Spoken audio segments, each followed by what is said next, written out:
श्रीगुरुभ्यो नमः। परमगुरुभ्यो नमः।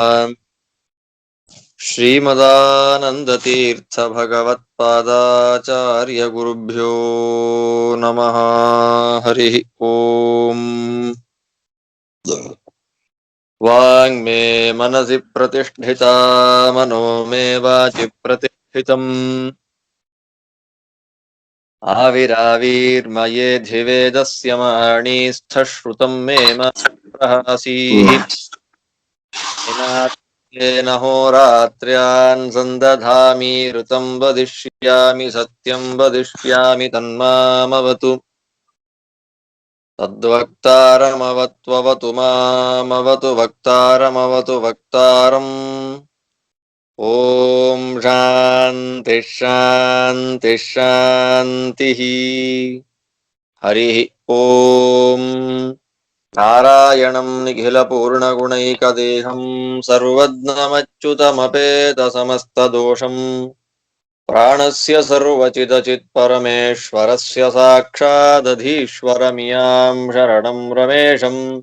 हरिः ॐ। जानकीवदनाम्भोजभानवे गतये सताम्।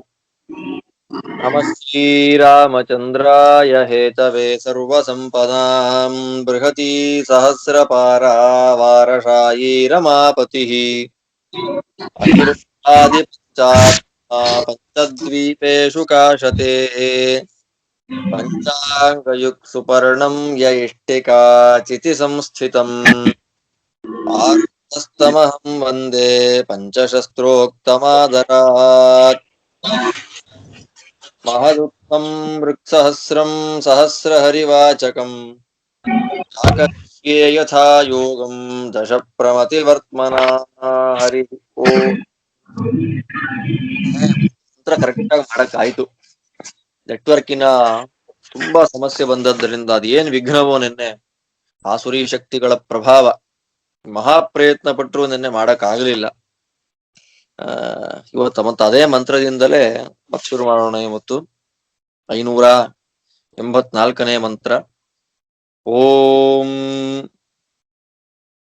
ರುಜಿಷ್ವಿನೀಂದ್ರಗೋ ಮದ್ಧಿರಣ್ಯವತ್ ಪ್ರಸುಶ್ರುತಂ ಸುರಾಧ ಸಮರ್ಚಾಶಕ್ರಮಭಿಷ್ಟಯೇ ಯಸ್ ಸುನ್ವತೆ ಸ್ತುವತೆ ಕಾಮ್ಯಂ. ಓಂ ಸರ್ವದೃಶೇ ನಮಃ. ಇಲ್ಲಿ ಪರಮಾತ್ಮನನ್ನ ಸರ್ವದೃಕ್ ಅಂತ ಕರೆದಿದ್ದಾರೆ. ಏನ್ ಹಾಗಂದ್ರೆ ನೋಡೋಣ ಇಲ್ಲಿ. ಹೇ ಇಂದ್ರ, ಇಂದ್ರನಾಮಕನಾಗಿರ್ತಕ್ಕಂಥ ಪರಮಾತ್ಮನೇ ರುಜಿಷ್ವನಿ. ರುಜಿಷ್ವನಿ ಎಂಬತಕ್ಕಂಥ ವ್ಯಕ್ತಿಗೆ ನೀನು ಯಾವ ಪ್ರಕಾರವಾಗಿ ಗೋವುಗಳು, ಬಂಗಾರ ಇತ್ಯಾದಿಗಳಿಂದ ಕೂಡಿದ ಸಂಪತ್ತನ್ನ ಕೊಟ್ಟಿಯೋ ಅದೇ ರೀತಿಯಾಗಿ ನಾವು ಮಾಡತಕ್ಕಂಥ ಸ್ತೋತ್ರಕ್ಕೆ ಒಲಿದವನಾಗಿ ನಮಗೂ ಕೂಡ ಸಂಪತ್ತನ್ನ ಕೊಡಬೇಕು. ನೀನು ಕೊಡ್ತೀ. ಹೇಗೆ ರುಜಿಷ್ವನಿ ಎಂಬತಕ್ಕಂಥ ವ್ಯಕ್ತಿಗೆ ಒಲಿದು ಸಂಪತ್ತುಗಳನ್ನ ನೀನು ಕೊಟ್ಟಿಯೋ ಅದೇ ಪ್ರಕಾರವಾಗಿಯೇ ಈಗಲೂ ಕೂಡ ನಮಗೆ ಸಂಪತ್ತನ್ನ ಕೊಡು. ಆದ್ದರಿಂದ ಎಲೆ ಸಾತ್ವಿಕರಾಗಿರ್ತಕ್ಕಂಥ ಜನಗಳೇ, ಯಾವ ಇಂದ್ರನಾಮಕನಾಗಿರ್ತಕ್ಕಂಥ ಪರಮಾತ್ಮ ತನ್ನನ್ನ ಕುರಿತಾಗಿ ಅಂದ್ರೆ ತನ್ನನ್ನ ಉದ್ದೇಶ ಮಾಡಿಕೊಂಡು ಯಾಗವನ್ನ ಮಾಡುವವರ ಸ್ತೋತ್ರ ಮಾಡತಕ್ಕಂತಹ ವ್ಯಕ್ತಿಗಳಿಗೆ ವಿಶೇಷವಾಗಿರ್ತಕ್ಕ ಸಂಪತ್ತನ್ನ ಕೊಡ್ತಾನೆ ಅಂತನ್ನೋದು ಲೋಕದಲ್ಲಿ ಮತ್ತು ವೇದದಲ್ಲಿ ಪ್ರಸಿದ್ಧವಾದದ್ದು. ಯಾವ ಇಂದ್ರನಾಮಕನಾಗಿರ್ತಕ್ಕಂಥ ಪರಮಾತ್ಮ ತನ್ನನ್ನ ಉದ್ದೇಶ ಮಾಡಿಕೊಂಡು ಯಾಗ ಮಾಡುವವರಿಗೆ, ತನ್ನನ್ನ ಅನುಸಂಧಾನವನ್ನ ಮಾಡತಕ್ಕಂತ ವ್ಯಕ್ತಿಗಳಿಗೆ ಸಂಪತ್ತ ಪ್ರಸಿದ್ಧನಾಗಿದ್ದಾನೋ ಅಂಥ ಇಂದ್ರನಾಮಕನಾದ ಪರಮಾತ್ಮನಿಗೆ ಸರ್ವ ವಿಷಯಕವಾಗಿರ್ತಕ್ಕಂಥ ಜ್ಞಾನ ಇದೆ. ಅವನು ಸರ್ವಜ್ಞ. ಆ ಇಂದ್ರನಿಗೆ ಸಕಲ ವಿಷಯಗಳ ಜ್ಞಾನವೂ ಇದೆ. ಸರ್ವ ವಿಷಯಕವಾಗಿರತಕ್ಕಂಥ ಸಂಸಿದ್ಧಿ ಜ್ಞಾನ ಆ ಪರಮಾತ್ಮನಿಗಿದೆ. ಅತ್ಯಂತ ಸುಖ ಸ್ವರೂಪಿಯಾಗಿದ್ದಾನೆ. ಏಕಕಾಲಕ್ಕೆ ಅನೇಕ ಕೆಲಸವನ್ನ ಮಾಡುವಲ್ಲಿ ಸಮರ್ಥ ಇದ್ದಾನೆ. ಅಂಥ ಇಂದ್ರನಾಮಕನಾದ ಪರಮಾತ್ಮನನ್ನ ನಿಮ್ಮ ಅಭೀಷ್ಟ ಸಿದ್ಧಿಗಾಗಿ ಪೂಜೆ ಮಾಡ್ರಿ. ರುಜಿಶ್ವನಿ ಎಂಬತಕ್ಕಂಥ ತನ್ನ ಭಕ್ತನಿಗೆ ಯಾವ ಪ್ರಕಾರವಾಗಿ ಇಂದ್ರನಾಮಕನಾದ ಪರಮಾತ್ಮ ಗೋವನ್ನು, ಬಂಗಾರವನ್ನು ಇವೇ ಮೊದಲಾಗಿರ್ತಕ್ಕ ಸಕಲ ಸಂಪತ್ತುಗಳನ್ನ ಕೊಟ್ಟು ಅನುಗ್ರಹಿಸಿದನೋ ಅದೇ ರೀತಿಯಾಗಿ ನಮಗೂ ಈಗ ಕೊಡ್ತಾನೆ. ಆದ್ದರಿಂದ ಹೇ ಋತ್ವಿಗ್ಗಳೇ,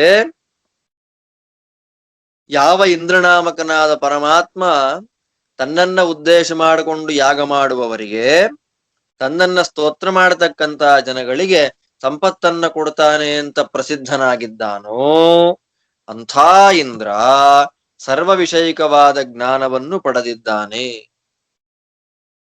ಅವನಿಗೆಲ್ಲವೂ ಗೊತ್ತು. ಅವನು ಸುಖ ಸ್ವರೂಪಿಯಾಗಿದ್ದಾನೆ. ಅವನು ಅನೇಕ ಕರ್ಮಗಳನ್ನ ಅನಾಯಾಸವಾಗಿ ಮಾಡಬಲ್ಲ ಮಹಾಸಮರ್ಥ. ಅಂಥ ಇಂದ್ರನನ್ನ ನೀವು ನಿಮ್ಮ ಅಭೀಷ್ಟ ಸಿದ್ಧಿಗಾಗಿ ಪೂಜಿಸಿ ಅಂತ ಅನ್ನೋದು ಈ ಮಂತ್ರದ ಅರ್ಥ. ಇದರಿಂದ ಏನ್ ಗೊತ್ತಾಗ್ತಾ ಇದೆ? ಸರ್ವಸ್ಯ ದೃಕ್ ಜ್ಞಾತ, ಎಲ್ಲವನ್ನು ತಿಳಿಯುವವನು. ಇವನಿಗೆ ತಿಳಿಯದೇ ಇರತಕ್ಕಂಥ ಪದಾರ್ಥ, ವಸ್ತು ಎಂಬುದಾಗಿ ಲೋಕದಲ್ಲೇ ಯಾವುದೂ ಇಲ್ಲ. ಎಲ್ಲವನ್ನೂ ತಿಳಿದವನು. ಸುರಾಧಸ ಅಂತ ಮಂತ್ರದಲ್ಲಿ ಸೂಚಿತವಾದಂತೆ ಎಲ್ಲವನ್ನೂ ತಿಳಿದವನು, ಸರ್ವಸ್ಯ ದೃಕ್ ಜ್ಞಾತ ಸರ್ವದೃಕ್ ಎನ್ನುವ ನಿರ್ವಚನದಿಂದ, ನಿರುಕ್ತಿಯಿಂದ ಇಲ್ಲಿ ಪ್ರತಿಪಾದಿತವಾಗತಕ್ಕಂತಹ ಭಗವದ್ ರೂಪ ಅತ್ರ ಸರ್ವದೃಂಗ್ ಮೂರ್ತಿ. ಇಲ್ಲಿ ಪರಮಾತ್ಮನ ಸರ್ವದೃಕ್ ಎಂಬತಕ್ಕಂತಹ ರೂಪ ಬರ್ತಾ ಇದೆ ಅಂತ ತಿಳಿಸಿಕೊಡ್ತಾ ಇದ್ದಾರೆ. ಇಲ್ಲಿಂದ ಇನ್ನು ಮುಂದಕ್ಕೆ ಸರ್ವದೃಕ್, ಎಲ್ಲವನ್ನೂ ತಿಳಿದವನು. ಅವನನ್ನು ಹಾಗೆ ನಾವು ಚಿಂತನೆ ಮಾಡಿದರೆ, ದೇವರು ಸರ್ವದೃಕ್ ಅಂತ ನಾವು ಅನುಸಂಧಾನ ಮಾಡಿ ಸ್ತೋತ್ರ ಮಾಡಿ ಪೂಜೆ ಮಾಡಿದರೆ, ನಮಗೆ ನಮ್ಮ ಯೋಗ್ಯತಾನುಸಾರವಾಗಿ ಎಲ್ಲವನ್ನೂ ತಿಳಿಯುವ ಸಾಮರ್ಥ್ಯವನ್ನ ಕೊಡ್ತಾನೆ. ನಮಗದು ಬೇಕಿವಾಗ. ಯಾಕಿದ್ ಬಂತು ಅಂತಂದ್ರೆ, ಎಲ್ಲರನ್ನ ಬ್ಲೈಂಡ್ ಬಿಲೀಫ್, ನಮ್ಮೋರು ಅಂತ ನಂಬಿಡ್ತೇವೆ ನಾವು. ಎಲ್ಲರನ್ನು ನಂಬುವಂತಹ ಸ್ವಭಾವ ಎಲ್ಲರಿಗೂ ಇಲ್ಲ, ಕೆಲವರಿಗಿರುತ್ತೆ. ಆದ್ದರಿಂದ ನಾನು ಒಬ್ಬ,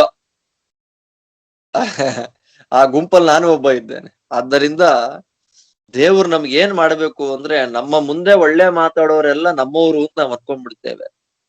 ಸ್ವಲ್ಪ ಆಲೋಚನೆ ಮಾಡುವಂತಹ ಸಾಮರ್ಥ್ಯವನ್ನ ಅತಿ ಹೆಚ್ಚು ನಮಗ್ ಕೊಡಬೇಕು ಅಂತ ಪರಮಾತ್ಮನಲ್ಲಿ ಪ್ರಾರ್ಥನೆ ಮಾಡಬೇಕು.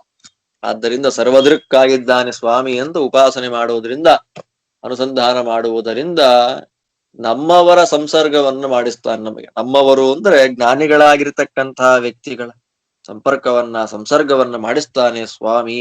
ನಮಗೆ ಯೋಗ್ಯವಾಗಿರತಕ್ಕಂಥ ಎಲ್ಲ ವಿಷಯಗಳ ಜ್ಞಾನವನ್ನ ಕೊಡ್ತಾನೆ ಅಂತ ಅನ್ನೋದು ಇದು ತಾತ್ಪರ್ಯ. ಅದ್ಭುತವಾಗಿದೆ ಸರ್ವದೃಕ್ ಮೂರ್ತಿ. ಮುಂದೆ ಹೇಳ್ತಾರೆ, ಓಂ ವಸು ಸಹಸ್ರೇಣೇವ ಮಂಹತೆ ಶತಾನೀಕಾ ಹೇತಯೋ ಅಸ್ಯ ದುಷ್ಟರ ಇಂದ್ರಸ್ಯ ಸಮಿಶೋ ಮಹೀಹಿ ಗಿರಿರ್ನ ಭುಜ್ಮ. ಓಂ ವ್ಯಾಸಾಯ ನಮಃ. ಓಂ, ಇಲ್ಲಿ ಪರಮಾತ್ಮನನ್ನ ವ್ಯಾಸ ಅಂತ ಕರೆದಿದ್ದಾರೆ. ಏನ್ ಹಾಗಂದ್ರೆ, ಇಂದ್ರನಾಮಕನಾಗಿರ್ತಕ್ಕಂಥ ಪರಮಾತ್ಮನಿಗೆ ಅನಂತ ಕೈಗಳು. ಅನಂತ ಅಂತ ಹೇಳುವ ಶಬ್ದ ನಮಗೆ ಸಾವಿರ ಅಂತ. ಸಾವಿರ ಅಂದ್ರೆ ಅನಂತ ಅಂತ. ಅವನು ಭಕ್ತರುಗಳಿಗೆ ಸಾವಿರ ಸಾವಿರ ಕೈಗಳಿಂದ, ಬಾಹುಗಳಿಂದ ಸಂಪತ್ತನ್ನ ಕೊಡ್ತಾನೆ. ವಸು ಸಹಸ್ರೇಣೇವ ಮಮ್ಮಹತೆ, ಸಹಸ್ರಾರು ಕೈಗಳಿಂದ ಭಕ್ತೇಭ್ಯ ದದಾತಿ, ತನ್ನ ಭಕ್ತರಾಗಿರ್ತಕ್ಕಂತಹ ವ್ಯಕ್ತಿಗಳಿಗೆ ಸ್ವಾಮಿ ನೀಡ್ತಾನೆ. ಸಹಸ್ರ ಬಾಹುಗಳಿಂದ ತನ್ನನ್ನ ಸ್ತೋತ್ರ ಮಾಡಿ ತನ್ನವರು ಅಂತ ತಾನು ಸ್ವೀಕಾರ ಮಾಡಿಕೊಂಡಿರತಕ್ಕಂಥ ಭಕ್ತ ವರೇಣ್ಯರುಗಳು, ಭಕ್ತ ಶಿಖಾಮಣಿಗಳು ಅಂತ ಯಾರಿದ್ದಾರೋ ಅವರೆಲ್ಲರಿಗೂ ಕೂಡ ಸಹಸ್ರಾರು ಕೈಗಳಿಂದ ಸಂಪತ್ತನ್ನ ಕೊಡ್ತಾನೆ. ಸಹ ಇಂದ್ರನಾಮಕನಾದ ಪರಮಾತ್ಮನಿಗೆ ಭಕ್ತರಿಗೆ ಕೊಡಲಿಕ್ಕಾಗಿ ಸಹಸ್ರಾರು ಕೈಗಳು ಅಂತ ಏನಿದೆಯೋ, ಅದೇ ಕೈಗಳಲ್ಲಿಯೇ ಶತ್ರುಗಳಿಗೆ ದುರ್ಧರ್ಷವಾಗಿರತಕ್ಕಂಥ, ಶತ್ರುಗಳು ತಡೆಯಲಿಕ್ಕೆ ಸಾಧ್ಯವಿಲ್ಲದ ಶತ್ರು ಸೇನೆಯನ್ನ ತರಿದು ಬಿಸಾಡುವ ಸಹಸ್ರಾರು ಆಯುಧ ವಿಶೇಷಗಳಿದೆ. ಯಾವ ಕೈಗಳಿಂದ ಭಕ್ತರನ್ನ ಸಾಂತ್ವನ ಪಡಿಸ್ತಾನೋ, ಭಕ್ತರಿಗೆ ಪರಮಾನುಗ್ರಹ ಮಾಡ್ತಾನೋ, ಅದೇ ಕೈಗಳಲ್ಲೇ ಆಯುಧಗಳನ್ನ ಇಟ್ಕೊಂಡಿದ್ದಾನೆ ಭಕ್ತರ ದ್ವೇಷಗಳನ್ನ ತರಿಲಿಕ್ಕಾಗಿ. ಅಂಥ ಇಂದ್ರನಾಮಕನಾದ ಪರಮಾತ್ಮ ಸಮೀಚೀನವಾದ ಪರ್ವತದಂತೆ ಅತ್ಯಂತ ಎತ್ತರ ಇರುವ, ಅಂದ್ರೆ ಅಷ್ಟು ಕ್ವಾಂಟಿಟಿ ಅಂತ ತನ್ನ ಭಕ್ತರಿಗೆ ಎಷ್ಟು ಕೊಡ್ತಾನೆ ದೇವ್ರು ಅಂದ್ರೆ ಪರ್ವತದಷ್ಟು ವಿಸ್ತಾರವಾಗಿರತಕ್ಕಂತಹ ಸಂಪತ್ತುಗಳನ್ನ ಕೊಟ್ಟು ರಕ್ಷಣೆ ಮಾಡ್ತಾ ಇದ್ದಾನೆ ಅಂತನ್ನೋದು ಈ ಮಂತ್ರದ ಅರ್ಥ. ಸಾವಿರಾರು ಕೈಗಳಿಂದ ಭಕ್ತರಿಗೆ ಅನುಗ್ರಹ ಏನ್ ಮಾಡ್ತಾನೆ ದೇವರು, ಅದೇ ಕೈಗಳಲ್ಲಿಯೇ ಶತ್ರುಗಳಿಗೆ ದುರ್ಧರ್ಷವಾಗಿರತಕ್ಕಂತಹ ಆಯುಧಗಳು ಇಟ್ಕೊಂಡಿದ್ದಾನೆ. ಅಂಥ ಸಾತ್ವಿಕರ ರಕ್ಷಕ, ತಾಮಸರ ಶಿಕ್ಷಕನಾಗಿರತಕ್ಕ ಪರಮಾತ್ಮ ತನ್ನನ್ನ ಚೆನ್ನಾಗಿ ತಿಳಿದು ಸ್ತೋತ್ರ ಮಾಡತಕ್ಕಂತಹ ವ್ಯಕ್ತಿಗಳಿಗೆ ಸಮೀಚೀನವಾದ ಶುದ್ಧವಾದ ಸಾತ್ವಿಕವಾಗಿರತಕ್ಕ ಪರ್ವತದಷ್ಟು ವಿಸ್ತಾರವಾಗಿರತಕ್ಕ ಸಂಪತ್ತನ್ನ ಕೊಡ್ತಾನೆ. ಪರ್ವತದಂತೆ ಸಂಪತ್ತನ್ನ ವಿಸ್ತಾರ ಮಾಡಿ ಕೊಡ್ತಾನೆ.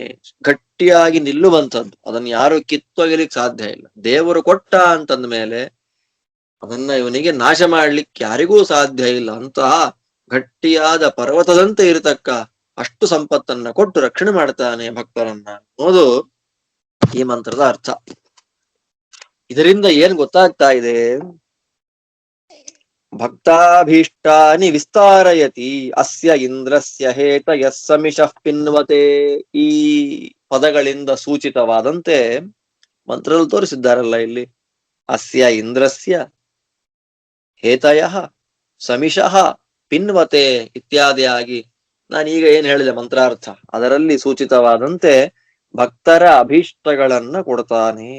ಭಕ್ತರ ಅಭೀಷ್ಟ ಸಂತಾನವನ್ನ ವಿಸ್ತಾರ ಮಾಡ್ತಾನೆ. ವ್ಯಾಸ ಅಂದ್ರೆ ಅಷ್ಟೇ ತಾನೆ, ವಿಸ್ತಾರ ಮಾಡಿದವನು ವ್ಯಾಸ. ಅವನು ವಾಸಿಷ್ಠ ಕೃಷ್ಣ ವೇದ ವಿಭಾಗವನ್ನ ಮಾಡಿ ವೇದಗಳನ್ನ ಶಾಖೋಪಶಾಖೆಗಳನ್ನಾಗಿ ವಿಸ್ತಾರ ಮಾಡಿದ, ಆದ್ದರಿಂದ ಅವನು ವ್ಯಾಸ.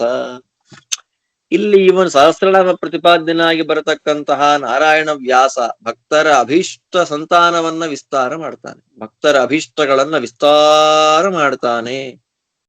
ಅದರಿಂದ ಈ ಮಂತ್ರ ಪ್ರತಿಪಾದ್ಯನಾಗಿ ಬರ್ತಾ ಇದ್ದಾನೆ ಪರಮಾತ್ಮ ವ್ಯಾಸ. ಅತ್ರ ವ್ಯಾಸಮೂರ್ತಿ. ಅಪೂರ್ವವಾಗಿದೆ ಅರ್ಥಗಳಿದೆಲ್ಲ. ಮುಂದೆ ಹೇಳ್ತಾರೆ, ಓಂ ಮಘವತ್ಸು ಪಿನ್ವತೆ ಯದೀಂ ಸುತಾ ಅಮಂದಿಷು ಯದೀಂ ಸುತಾ ಸಗಿಂಧವೋಭಿಪ್ರಿಯಮಮಂದಿಷು ಆಪೋ ನಧಾಯಿ ಸವನಂ ಮೇ. ಓಂ ವಾಚಸ್ಪತಯೇ ನಮಃ. ಓಂ ಸ್ವಾಮಿಯನ್ನ ಇಲ್ಲಿ ವಾಚಸ್ಪತಿ ಅಂತ ಕರೆದಿದ್ದಾರೆ, ದೇವರನ್ನ ಇಲ್ಲಿ ವಾಚಸ್ಪತಿ. ಏನು ವಾಚಸ್ಪತಿ ಅಂದ್ರೆ ನೋಡೋಣ.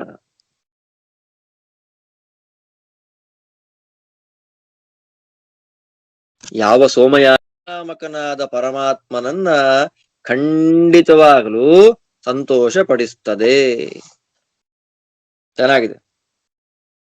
ಯಾವ ಸೋಮಯಾಗದಲ್ಲಿ ಶಾಸ್ತ್ರೋಕ್ತವಾಗಿ ಸುಸಂಸ್ಕೃತವಾಗಿ ಸಂಸ್ಕಾರ ಮಾಡಲ್ಪಟ್ಟಂತಹ ಸೋಮವು ಈ ಇಂದ್ರನಾಮಕನಾದ ಪರಮಾತ್ಮನನ್ನ ಖಂಡಿತವಾಗಲೂ ಸಂತೋಷ ಪಡಿಸ್ತದೆ.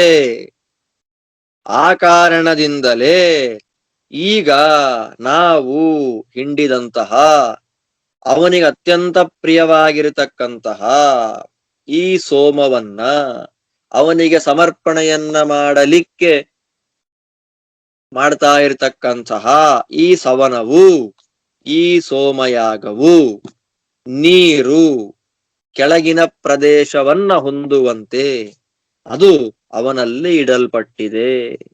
ಈ ಯಾಗವನ್ನ ನಾನು ಆ ಇಂದ್ರನಾಮಕನಾದ ಪರಮಾತ್ಮನಿಗೆ ಸಮರ್ಪಣೆ ಮಾಡಿದ್ದೇನೆ. ಇನ್ನೊಮ್ಮೆ ಹೇಳ್ತೇನೆ, ಒಳ್ಳೆಯ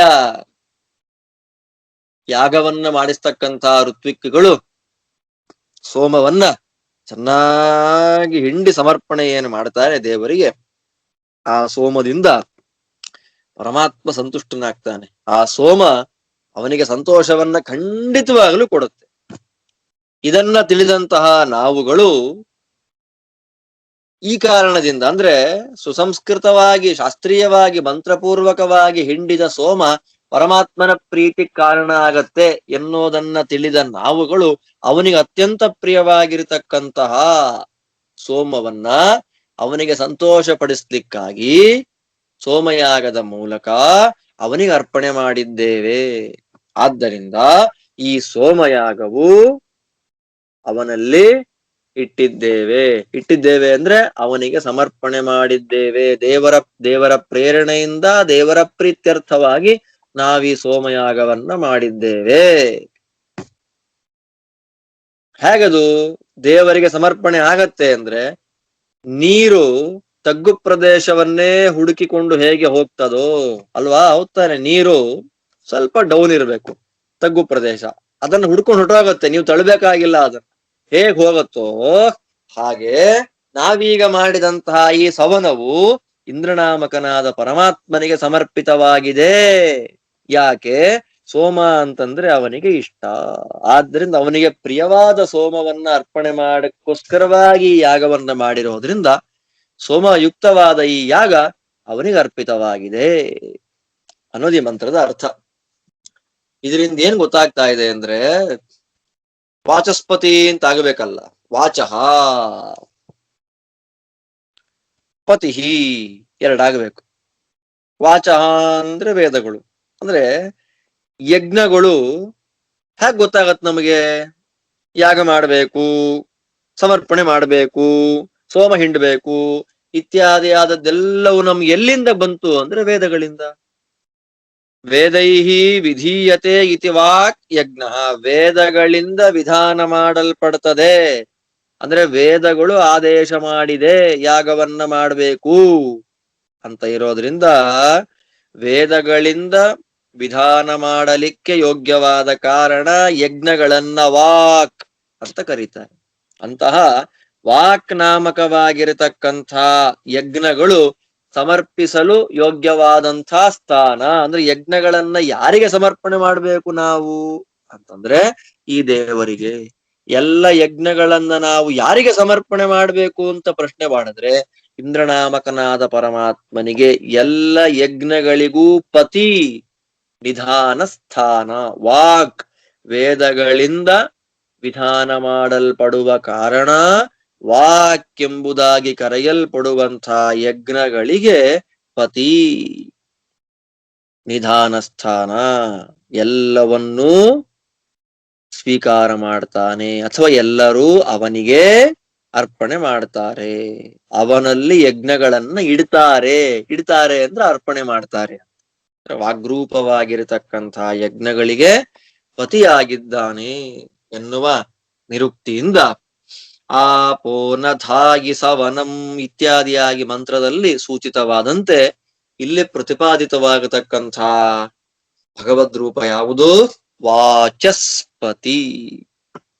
ಯಜ್ಞಗಳಿಗೆ ಸ್ವಾಮಿ, ಯಜ್ಞಗಳಿಗೆ ನಿಧಾನ ಸ್ಥಾನ. ಮುಂದೆ ಹೇಳ್ತಾರೆ, ಓಂ ಆವಸೋ ದುಘಾ ಇವೋಪದಾಶುಷೇ ಅನೇಹ ಸಂವೋ ಹವಮಾನಮೂತಯೇ ಮಧ್ವಃ ಕ್ಷರಂತಿ ಧೀತಯಃ ಆತ್ವಾ. ಓಂ ಅಯೋನಿಜಾಯ ನಮಃ. ಓಂ ಹೇ ಆವಸೋ, ದೇವರನ್ನ ಆವಸು ಅಂತ ಕರೆದ್ರು. ನೋಡಿ, ಒಂದೊಂದು ದಿವಸ ಒಂದೊಂದು ಬೃಹತಿಯ ಪಾಠವನ್ನು ನಾವು ಕೇಳ್ತಾ ಇದ್ರೆ ದೇವರ ಹೊಸ ಹೊಸ ಹೆಸರುಗಳು ಗೊತ್ತಾಗ್ತಾ ಇರುತ್ತೆ. ನಾಳೆ ಏನ್ ಬರುತ್ತೆ ಅಂತ ಉತ್ಸಾಹವನ್ನ ಜಾಸ್ತಿ ಮಾಡತಕ್ಕಂಥ ಅಂಶಗಳಿದೆಲ್ಲ ಅದ್ಭುತವಾಗಿದೆ. ಆವಸೋ ಅಂದ್ರೇನು? ಬಹುವಿತ್ತ, ಬಹು ಐಶ್ವರ್ಯಶಾಲಿ. ನೀನು ಆವಸೋ.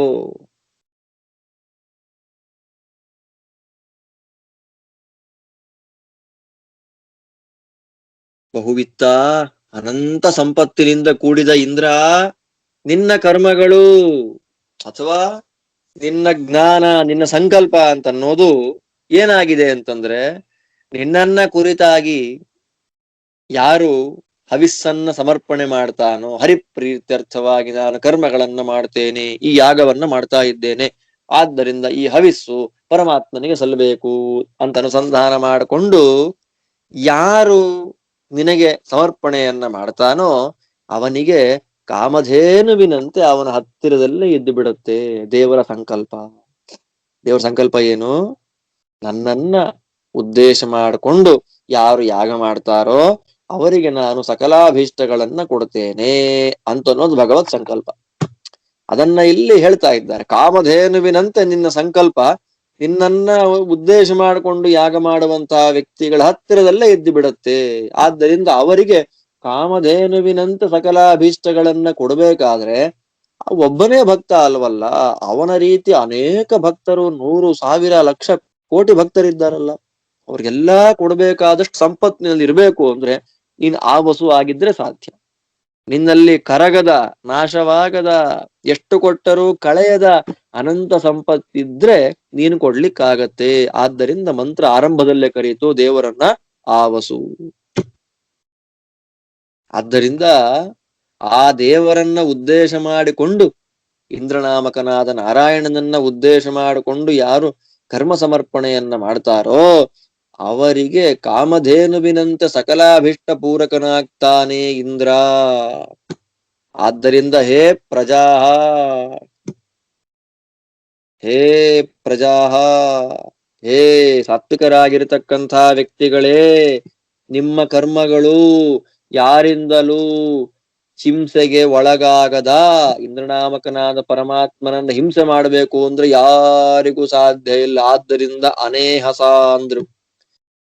ಮೊನ್ನೆ ಒಂದು ಮಂತ್ರದಲ್ಲಿ ಪರಮಾತ್ಮನನ್ನ ಅನೇಹಸ ಅಂತ ಹೇಳಬೇಕಾದ್ರೆ ಇಂದ್ರಿಯಗಳಿಗೆ ಸುಖವನ್ನ ತಂದು ಕೊಡುವವನು ಅಂತ ಒಂದು ಅರ್ಥ ಹೇಳ್ತಾರೆ.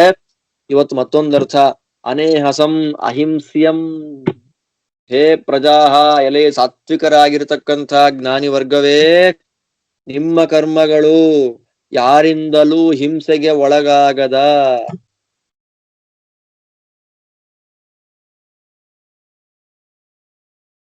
ರಕ್ಷಣೆಗಾಗಿ ಎಲ್ಲರಿಂದಲೂ ಆಹ್ವಾನ ಮಾಡಿಸಿಕೊಳ್ಳುವ, ಇಂದ್ರನ ಕುರಿತಾಗಿಯೇ ಇರಲಿ. ನೀವು ಮಾಡತಕ್ಕಂಥ ಸಕಲ ಯಾಗವೂ ಕೂಡ ಆ ಯಾಗದಲ್ಲಿ ಸಮರ್ಪಣೆ ಮಾಡತಕ್ಕಂಥ ಪ್ರತಿಯೊಂದು ಸೋಮರಸದ ಹನಿಯೂ ಕೂಡ ಆ ಇಂದ್ರನಿಗಾಗಿಯೇ ಸಮರ್ಪಿಸಲ್ಪಡಲಿ. ಎಷ್ಟು ಅದ್ಭುತ ಅನುಸಂಧಾನ ನೋಡಿ ಇದಲ್ಲ ಹೇಗಿದೆ. ಬಹುವಿತ್ತನಾಗಿ ಬಹು ಸಂಪತ್ತಿನಿಂದ ಕೂಡಿದವನಾಗಿ ತನ್ನನ್ನ ಯಾರು ವಿಶೇಷವಾಗಿ ಅನುಸಂಧಾನ ಮಾಡಿಕೊಂಡು ಸಕಲ ಕರ್ಮಗಳ ಸಮರ್ಪಣೆಯನ್ನು ನನಗೆ ಮಾಡ್ತಾರೋ ಅಂತಹ ವ್ಯಕ್ತಿಗಳಿಗೆ ಕಾಮಧೇನುವಿನಂತೆ ಸಕಲಾಭೀಷ್ಟಗಳನ್ನ ಪೂರೈಸ್ತೇನೆ ಎಂಬುದಾಗಿ ಸಂಕಲ್ಪವನ್ನ ಮಾಡಿಕೊಂಡ ಪರಮಾತ್ಮ ಆ ಪ್ರಕಾರವಾಗಿ ಇರುವಂತಹ ಭಕ್ತರಿಗೆ ಸಕಲಾಭೀಷ್ಟಗಳನ್ನ ಕೊಡ್ತಾನೆ ಅನ್ನೋ ಥಿಯರಿ. ಆದ್ದರಿಂದ ಜ್ಞಾನಿಗಳೇ, ನೀವು ಅದನ್ನ ಪ್ರಾಕ್ಟಿಕಲ್ ಅಲ್ಲಿ ತರಬೇಕು ಅಂತ ಋಷಿ ಹೇಳೋದು. ಆದ್ದರಿಂದ ಪ್ರಜಾಹ ಅಂದ್ರೆ ಪ್ರಕೃಷ್ಟ ಜ್ಞಾನವಂತಹ, ಜ್ಞಾನವಂತ ಪ್ರಕೃಷ್ಟವಾಗಿರತಕ್ಕಂತಹ ಜ್ಞಾನವನ್ನ ಪಡೆದಿರತಕ್ಕಂತಹ ಜ್ಞಾನಿ ವರ್ಗವೇ, ತಿಳಿದವರೇ, ನೀವು ಮಾಡತಕ್ಕಂತಹ ಸಕಲ ಕರ್ಮಗಳು ಯಾರಿಂದಲೂ ಹಿಂಸೆಗೆ ಒಳಗಾಗದ, ರಕ್ಷಣೆ ಮಾಡು ದೇವರೇ ಅಂತ ಪ್ರತಿಯೊಬ್ಬರೂ ಕರೆಯುವ ಆ ಇಂದ್ರನಾಮಕನಾದ ಪರಮಾತ್ಮನ ಕುರಿತಾಗಿಯೇ ಇರಬೇಕು. ಸೋಮದ ಪ್ರತಿಯೊಂದು ಹನಿಯೂ ಅವನಿಗಾಗಿಯೇ ಸಮರ್ಪಿಸಲ್ಪಡಬೇಕು. ಆದಾಗ ಮಾತ್ರ ನಿಮಗೆ ವಿಶೇಷವಾಗಿರತಕ್ಕ ಸಂಪತ್ತಿನ ಲಾಭ ಅವನಿಂದ ಆಗ್ತದೆ ಅಂತನ್ನೋದು ಈ ಮಂತ್ರದ ಅರ್ಥ. ಇದರಿಂದ ಏನು ಗೊತ್ತಾಗ್ತಾ ಇದೆ ಅಂದ್ರೆ ಹಿಂಸೆಗೆ ಒಳಗಾಗುವುದಿಲ್ಲ ಅಂತ. ಅನೇನ ಯೋನಿಜೋ ನ ಭವತಿ ಇತಿ ಅಯೋನಿಜ, ಯೋನಿಜನು ಆಗುವುದಿಲ್ಲ. ಏನ್ ಹಂಗಂದ್ರೆ ಅಂದ್ರೆ ಶೇಷಚಂದ್ರಿಕಾರಾಯರು ಅರ್ಥ ಸ್ಪಷ್ಟಪಡಿಸ್ತಾರೆ. ಯೋನಿ ಸಂಬಂಧಾದಿನ ನ ಹಿಂಸ್ಯತೆ, ಯೋನಿ ಸಂಬಂಧವೇ ಮೊದಲಾದವುಗಳಿಂದ ಪರಮಾತ್ಮನಿಗೆ ಹಿಂಸೆ ಅಂತನ್ನುವುದಾಗೋದಿಲ್ಲ. ಅಂದ್ರೆ ಯೋನಿ ಸಂಬಂಧ ಅಂತಂದ್ರೆ ನಾನಾ ದೇಹಗಳಲ್ಲಿ ಬರುವುದು ಅಲ್ವಾ. ನಾನಾ ದೇಹಗಳಲ್ಲಿ ಬರುವುದರಿಂದ ಜೀವನಿಗೆ ಆಲಸಿಕೆ, ನೀರಸ ಎಲ್ಲ ಆಗ್ಬಿಡುತ್ತೆ ಅವನಿಗೆ. ಆದ್ದರಿಂದ ಆ ಪ್ರಕಾರವಾದ ಯಾವ ಹಿಂಸೆಯೂ ಪರಮಾತ್ಮನಿಗಿಲ್ಲ. ಸ್ವಗತ ಭೇದ ವಿವರ್ಜಿತನಾಗಿ ಅಪ್ರಾಕೃತ ಶರೀರವುಳ್ಳವನಾಗಿ ಇರ್ತಾನೆ ನಾರಾಯಣ. ಯೋನಿ ಸಂಬಂಧಿತವಾಗಿರತಕ್ಕ ಯಾವ ರೀತಿಯಾದ ಹಿಂಸೆಯೂ ಪರಮಾತ್ಮನಿಗೆ ಇಲ್ಲ ಅನ್ನೋದನ್ನೇ ಇಲ್ಲಿ ಅಯೋನಿಜ ಎಂಬತಕ್ಕಂಥ ಭಗವದ್ ರೂಪ ಇಲ್ಲಿ ಈ ಮಂತ್ರದ ಯಾವ ಪದದಿಂದ ಗೊತ್ತಾಗ್ತಾ ಇದೆ ಅಂದ್ರೆ ಅನೇಹಸಂ ಅನ್ನುವ ಪದದಿಂದ ಮಂತ್ರ ಸೂಚನೆ ಮಾಡ್ತಾ ಇದೆ. ದೇವರಿಗೆ ಹಿಂಸೆ ಇಲ್ಲ. ಯಾವುದರಿಂದ? ಯೋನಿ ಸಂಬಂಧಿತವಾಗಿರತಕ್ಕ ಯಾವುದರಿಂದಲೂ ದೇವರಿಗೆ ಹಿಂಸೆ ಇಲ್ಲ. ಶರೀರ ಬಿದ್ದು ಹೋಗತ್ತೆ, ಕೂದಲು ಬೆಳ್ಳಗಾಗ್ಬಿಡುತ್ತೆ, ಹಲ್ಲು ಬಿದ್ದು ಹೋಗತ್ತೆ, ಕಣ್ಣು ಕಾಣೋದಿಲ್ಲ, ಕಿವಿ ಕೇಳೋದಿಲ್ಲ ಮೊದಲಾಗಿರ್ತಕ್ಕಂತಹ ಹಿಂಸೆಗಳಿರಬಹುದು. ಮಾನಸಿಕವಾಗಿರತಕ್ಕ ಎಲ್ಲ ಹಿಂಸೆ ನಾನಾ ಪ್ರಕಾರವಾದ ಎಷ್ಟು ತರ ಹಿಂಸೆ ಇದೆಯೋ, ಯೋನಿ ಸಂಬಂಧಿತವಾದ ಯಾವ ರೀತಿಯಾದ ಹಿಂಸೆಯೂ ದೇವರಿಗೆ ಇಲ್ಲ, ಅಥವಾ ಯೋನಿ ಸಂಬಂಧದಿಂದ ಯಾವ ಹಿಂಸೆಯೂ ಅವನಿಗೆ ಉಂಟಾಗುವುದಿಲ್ಲ ಎನ್ನುವ ಅರ್ಥ ಇಟ್ಟುಕೊಂಡು ಅನೇಹಸ ಎಂಬುದಾಗಿ ಮಂತ್ರದಲ್ಲಿರತಕ್ಕ ಪದ ಸೂಚನೆ ಮಾಡ್ತಾ ಇರುವಂತೆ ಇಲ್ಲಿ ನಮಗೆ ಅಭಿವ್ಯಕ್ತವಾಗತಕ್ಕಂತಹ ಭಗವದ್ ರೂಪ ಅತ್ರ ಅಯೋನಿಜ ಮೂರ್ತಿ. ಹೀಗೆಲ್ಲ ನಾವು ಅನುಸಂಧಾನ ಮಾಡ್ಬೇಕ್ರಿ. ದೇವರನ್ನ ಅಯೋನಿಜ ಅಂತ ನಾವು ನಿತ್ಯ ಚಿಂತನೆ ಮಾಡ್ತಾ ಬಂದ್ರೆ ಈ ನಮಗೇನೂ ಆಗೋದಿಲ್ಲ. ನಾನಾ ಜನ ನಾನಾ ಪ್ರಕಾರವಾಗಿ ಮಾತಾಡ್ತಾರೆ ಅಂತಂದ್ರೆ ಅದರಿಂದ ತಲೆ ಕೆಡಿಸ್ಕೊಳ್ಳೋಷ್ಟೇ ಇಲ್ಲ. ಅದಕ್ಕೆಲ್ಲ ನಾವು ಮಾಡುವ ಕೆಲಸ ನಾವು ಮಾಡ್ಕೊಂಡು ಹೋಗ್ತಾ ಇರಬೇಕು ಎಂಬತಕ್ಕಂತಹ ಸ್ಥೈರ್ಯವನ್ನ ಕೊಟ್ಟು ಬಿಡುತ್ತ ಅನುಸಂಧಾನ. ಯಾರು ಏನೇ ಹೇಳಿ ನಾನು ಯಾರು ಅಂತ ನಂಗೆ ಗೊತ್ತಲ್ಲ ಅಷ್ಟೇ. ಆ ಪ್ರಕಾರವಾಗಿ ಯಾವ ರೀತಿಯಾದ ಹಿಂಸೆಗೂ ನಮ್ಮನ್ನ ಒಳಪಡಿಸುವುದಿಲ್ಲ ಈ ಅನುಸಂಧಾನ. ಅದ್ಭುತವಾಗಿದೆ. ಅಯೋನಿಜ ಅಂತ ಪರಮಾತ್ಮನನ್ನ ಕರೆದು ಮುಂದೆ ಹೇಳ್ತಾರೆ, ಓಂ ವಸೋ ಹವಮಾನಾಸ ಇಂದವ ಉಪಸ್ತೋತ್ರೇಷು ದಧಿರೇ ಆನಃ ಸೋಮೇ ಸ್ವಧ್ವರ ಇಯಾನೋ ಅತ್ಯೋ ನ ತೋಷತೆ. ಓಂ ತ್ರಿಸಾಮ್ನೇ ನಮಃ. ಓಂ ತ್ರಿಸಾಮ ಅಂತ ಪರಮಾತ್ಮನಂಗ್ ಕರೆದ್ರು. ಏನ್ ತ್ರಿಸಾಮ ಅಂದ್ರೆ ನೋಡೋಣ. ಹೇ ವಸೋ, ಅಲ್ಲಿ ಆ ವಸೋ ಅಂತ ಕರೆದ್ರು, ಬಹುವಿತ್ತ ಅಂತ. ಇಲ್ಲಿ ವಸೋ ಅಂತ ಕರೆದ್ರು. ವಸತೀತಿ ವಸುಹು, ಎಲ್ಲ ಕಡೆ ವಾಸ ಮಾಡ್ತಾ ಇದ್ದಾನೆ ದೇವರು. ಎಲ್ಲಿಲ್ಲ ದೇವರು ಹೆಚ್ಚ ಕಿಂಚಿತ್ ಜಗತ್ ಸರ್ವಂ ದೃಶ್ಯತೆ ಶ್ರೂಯತೆ ಪಿವ ಅಂತರ್ಬಹಿಶ್ಚ ತತ್ ಸರ್ವಂ ವ್ಯಾಪ್ಯ ನಾರಾಯಣ ಸ್ಥಿತ. ದೇವರು ಎಲ್ಲಿ ಇಲ್ಲ, ಎಲ್ಲ ಕಡೆ ಇದ್ದಾನೆ. ಆದ್ದರಿಂದ ಪರಮಾತ್ಮನನ್ನ ವಸು, ಹೇ ವಸೋ ಸಂಬುದ್ಧಿ ಜಗನ್ನಿವಾಸ, ಎಲ್ಲ ಕಡೆಗಳಲ್ಲಿ ವಾಸ ಮಾಡುವ, ಅದು ಜೀವ ಇರಬಹುದು, ಜಡ ಇರಬಹುದು, ಎಲ್ಲ ಸರ್ವತ್ರ ವ್ಯಾಪ್ತ ಜಗನ್ನಿವಾಸ. ಇಂದ್ರ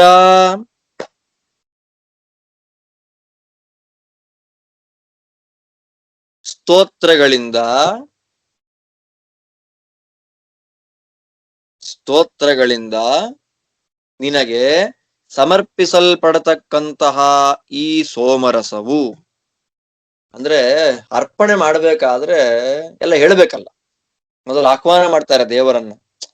ಅಂದ್ರೆ ನಾವೀಗ ಒಂದು ಹೋಮ ಅಂತ ನವಗ್ರಹ ಪವಮಾನ ಅದು ಇದು ನಾವು ನೋಡಿ ವೈದಿಕವಾಗಿರತಕ್ಕಂತಹ ವೇದೋಕ್ತವಾದ ಯಾಗಗಳ ಪರಿಚಯ ನಮಗಷ್ಟಿಲ್ಲ.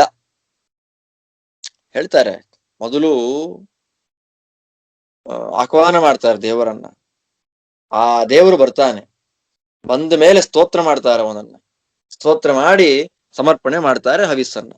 ಇದು ಕ್ರಮ ಹೇಳ್ತಾ ಇದ್ದಾರೆ ಇಲ್ಲಿ. ಇದು ಮಧ್ಯಂದಿನ ಸವನಾದ ಸರ್ವಮೈಂದ್ರಂ ಹಿಂದೆ ಬಂತದು. ಇಂದ್ರನಾಮಕನಾದ ಪರಮಾತ್ಮನನ್ನ ವಿಶೇಷವಾಗಿ ಸ್ತೋತ್ರ ಮಾಡ್ತಕ್ಕಂಥದ್ದು ಮಾಧ್ಯಂದಿನ ಸವನ. ಅದೇ ಮರುತ್ವತೀಯ ನಿಷ್ಕೇವಲ ಶಸ್ತ್ರ. ಅದನ್ನೇ ನಾವು ಬೃಹತಿ ಸಹಸ್ರ ಅಂತ ಕರೆಯೋದು. ಏನ್ ಹೇಳ್ತಾ ಇದ್ದಾರೆ ಇಲ್ಲಿ? ಇಂದ್ರ ಜಗನ್ನಿವಾಸ, ಸ್ತೋತ್ರ ಮಾಡುವುದರ ಮೂಲಕ ಸಮರ್ಪಣೆ ಮಾಡತಕ್ಕಂಥ ಸೋಮರಸವನ್ನ ನಾವು ನಿನಗಾಗಿ ಇಟ್ಟಿದ್ದೇವೆ.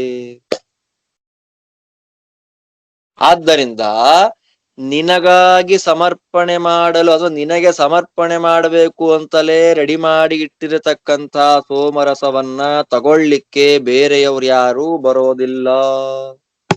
ಯಾರು ಕಾಣ್ತಾ ಇಲ್ಲ. ತ್ವಾಂ ಅತಿಕ್ರಾಮಯಿತ ಕಶ್ಚಿತ್ ನ ತೋಷತೆ ನ ದೃಶ್ಯತೆ. ನಿನ್ನನ್ನ ದಾಂಟಿ, ನಿನ್ನನ್ನ ಓವರ್ಟೇಕ್ ಮಾಡಿ ನಾನ್ ತಗೊಳ್ತೇನೆ ಸೋಮರಸವನ್ನ ಆ ಯಾಗದಲ್ಲಿ ಇಟ್ಟಿದ್ದು ಅಂತ ಹೇಳ್ತಕ್ಕಂಥ ಒಬ್ಬ ವ್ಯಕ್ತಿ ಲೋಕದಲ್ಲಿ ಯಾರೂ ಇಲ್ಲ.